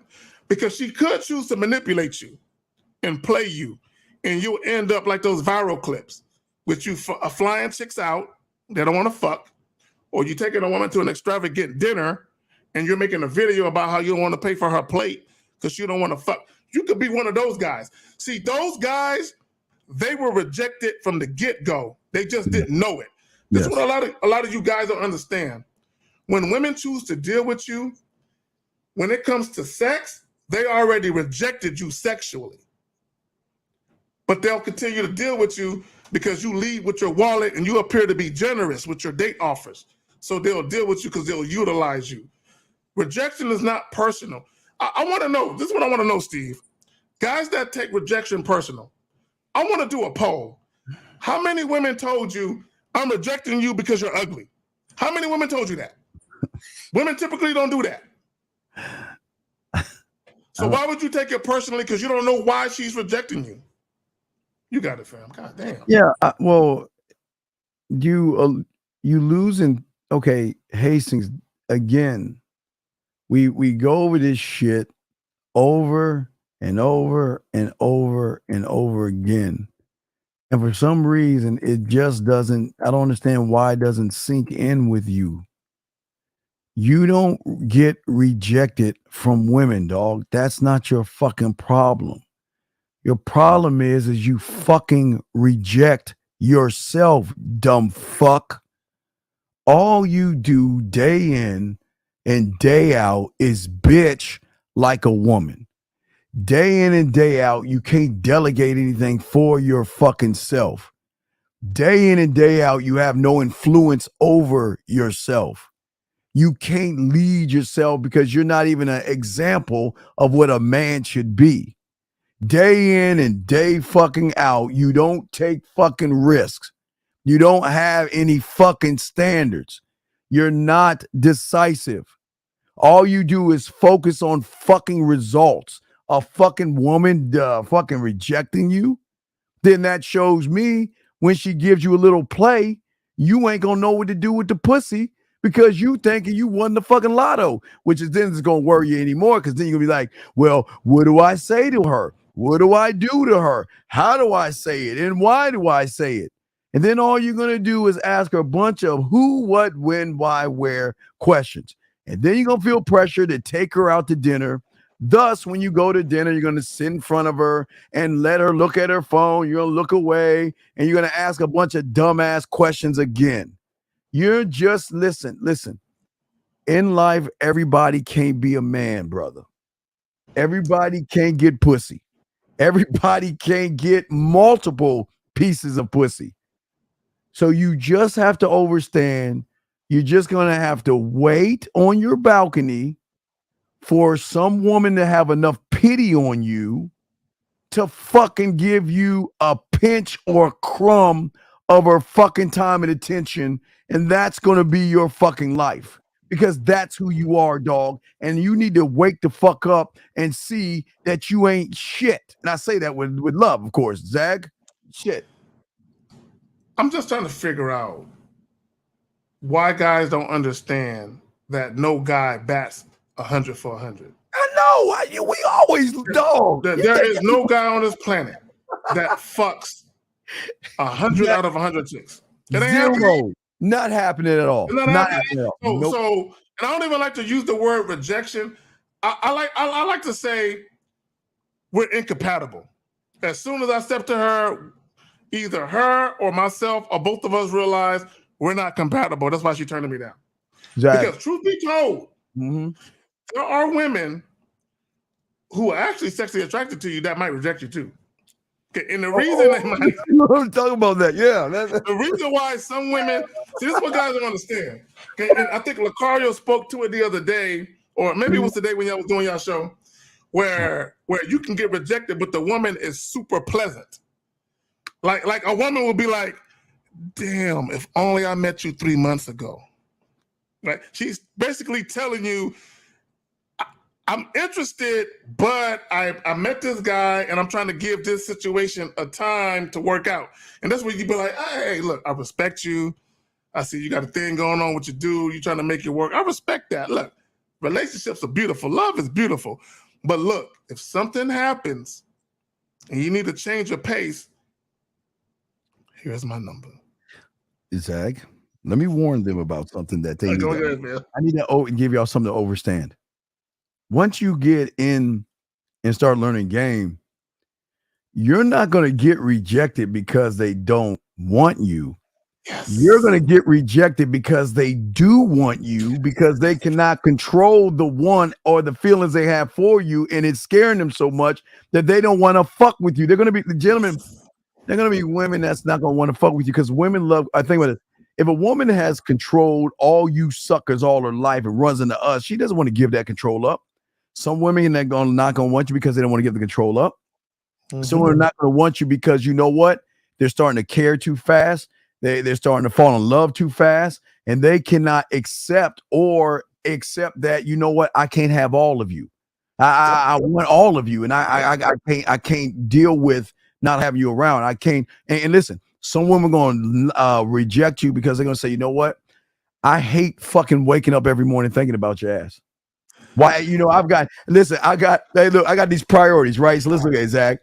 I got my parents, my friends, my cat vittles, my job, and my fucking, I guess, my workout on my soap operas, right? This is my plan. 1, 2, 3, 4, 5. 1, 2, 3, all day, every day. And then you come along and everything like that, right? Okay? You come along, okay? Then what happens is, as that thing starts to happen, you start to move yourself up to 5, to 4, to 3, all the way up to number 1, and what happens is all the shit that she normally does on her daily basis, Zach, she doesn't do it around you. She stops doing the things she's doing because she's so into you or thinking about you so much that it's driving her fucking crazy. So she's going to have to try to find a way to cut that cord. Bro, I've literally had women reject me because they said, you're too much of a player. You got too many options. You damn right. Oh my God. They felt like you won't prioritize me. And it wasn't so much of them wanting to be your girlfriend. They just felt like, I can tell, and I'm watching you talk to all these chicks, and I see how they all respond to you. Yes. I don't want to be last on the list. Yes. Where I get little to no attention from you. So a woman who is sexually attracted to you, wants you, they will reject you because of their own insecurities. Like, I don't want to feel like I'm getting attached to you or I like you too much and I'm not getting no reciprocation back. Look, that's a whole other side of the coin, player problems. When women reject you because they're too attracted to you. Yeah, absolutely. Absolutely. So this is why, and listen, and another thing is we don't give a fuck. And some women don't even like that. Zach, they don't like the fact that we don't give a fuck. They don't like the fact that we say, fucking do what the fuck you want to do. I don't give a fuck. Bye. They don't like that shit. So sometimes they want you to care. They want you to care. Right. They want you to care. So it's a number of things, gentlemen, but it's not just the fact that they're going to reject you. They can't reject what they haven't met before, but they can't understand when it's something that they're not used to. So you're going to have it's just, guys, you just got to pick which side of the street you want to be on.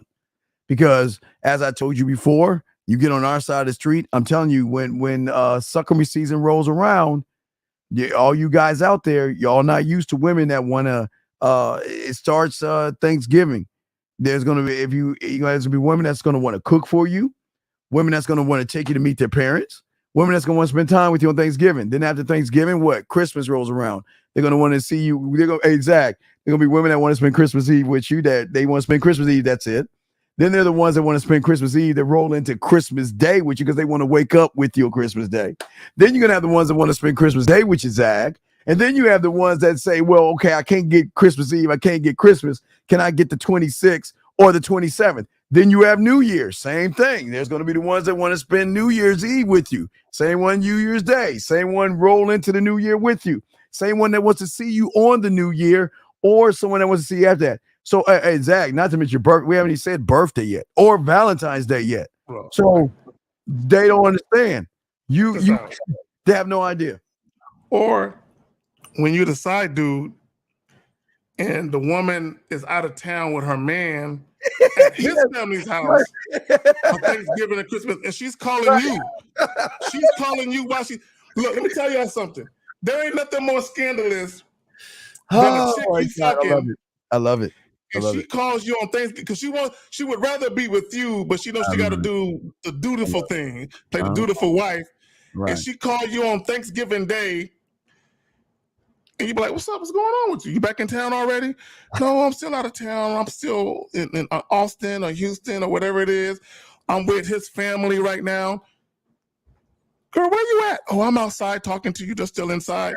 And she's calling you and telling you how, "Damn, I really don't want to be here right now. All I can do is think of you. I can't wait to get back to San Antonio."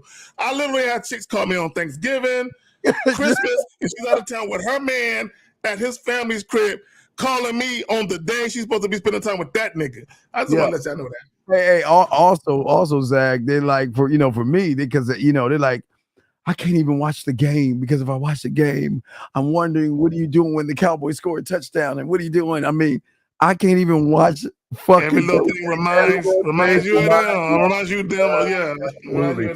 Absolutely. Oh shit. And this is what we're trying to say, guys.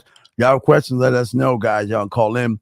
We're about to wrap this up, but what we're saying to y'all guys out there is that your problem is that y'all give a fuck what women think. Y'all put too much into women. Fuck them. I'm telling you, the more you think this way, the faster you're going to get things that you want.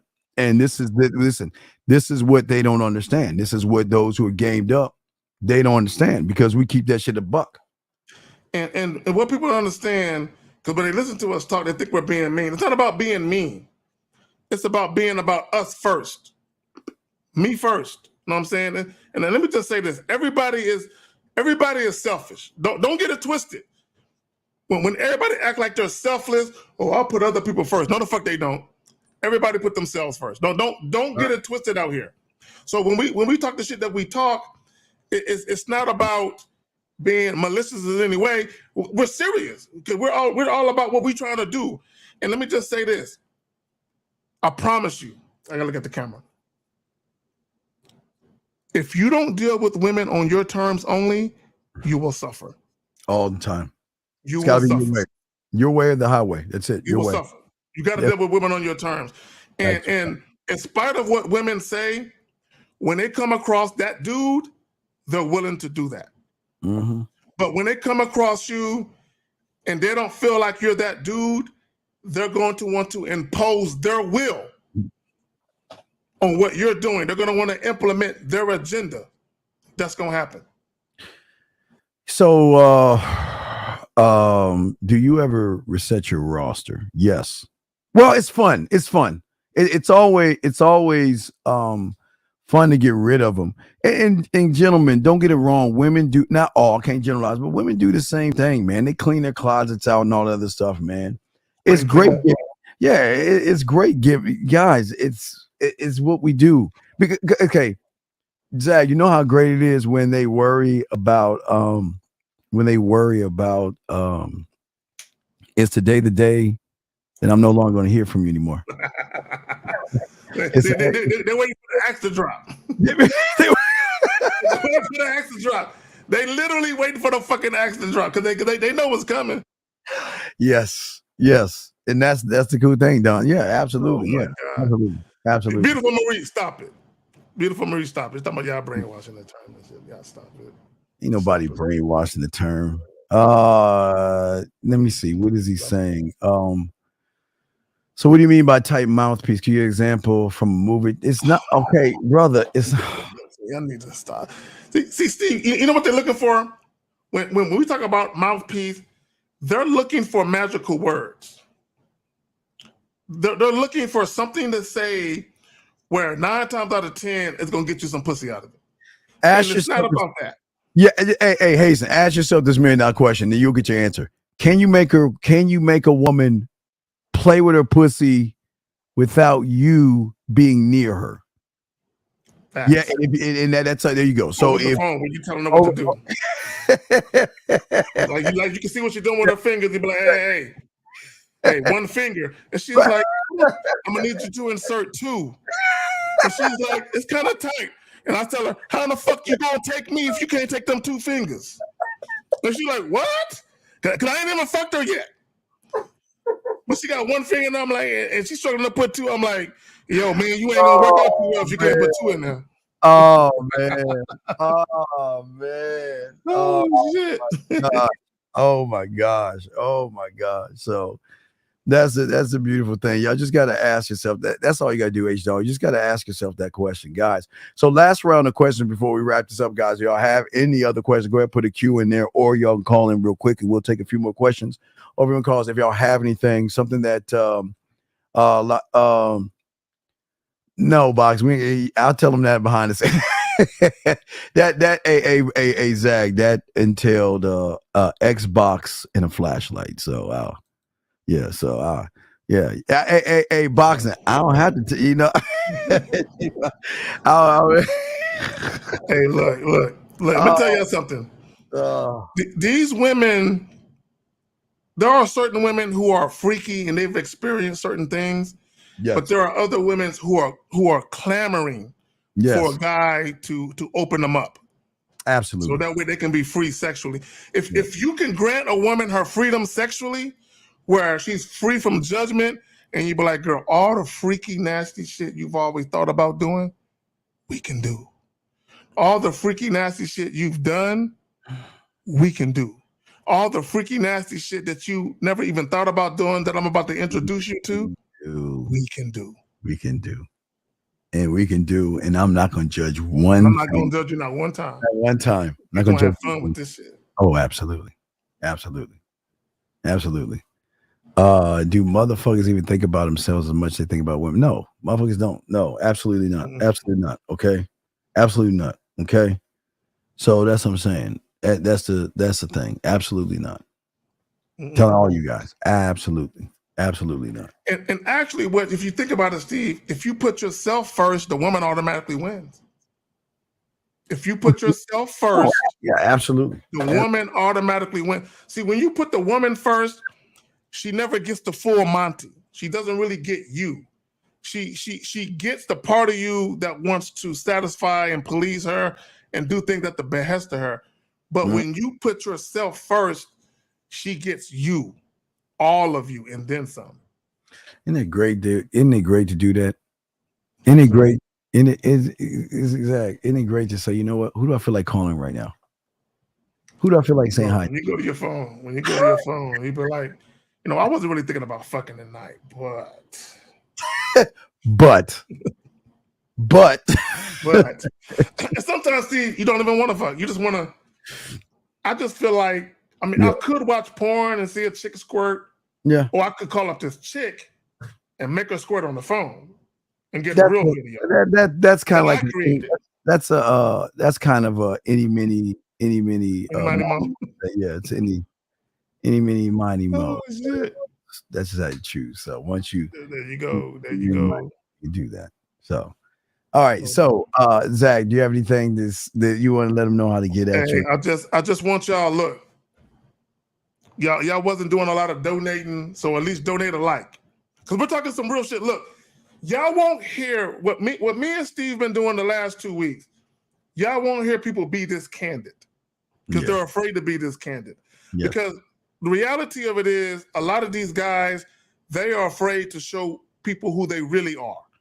Because they don't want to be judged. We truly don't give a fuck. But also, we want to let you women, you lovely young ladies know there's a place you can come free of judgment. And while we're talking, ladies, you can play with yourself behind the scenes. Right. You can, they know how to get in touch with you. Yeah, right? Yeah. No pun intended. Know how to get in touch with us. Yes. So, you can do that right here with us. We ain't tripping. Oh man, guys, we hope you guys can get to this point where y'all can have it like this. I'm telling you, it's such a great feeling. It's one of the best feelings in the world. Yes, sir. Not to even, exactly, it'd be crazy. It's a great feeling not to even want to fuck. It's just like, nah. You ain't got to. It's the you almost get off on knowing you can, but you choose not to, and you choose to tease the woman. Yeah. Like she begging you, but like, no, not today. Hey, look, do me a not favor. Not today. Like, especially when you hit her up and she getting out the shower and you be like, hey, do me a favor. You fresh? You fresh out the shower? Oh yeah, I like. Hey. Oh yeah. Turn on. Yes. Take off the towel. slowly.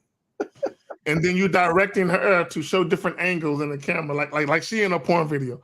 Hey, do this. Oh, wait. Oh, them nipples is hard. Turn to the side. No, turn to the side. Jiggle a little bit. Oh, that shit is hot. Okay, let me stop. I'm about to get too far into this. Dangerous Russ. Appreciate that, Russ. Yeah, there you go. With the 10. There you go. Hey, we did it. We kicked a good 3 hours. That's a good show, man. I guess we have to kick it in. God damn it. Last fuck.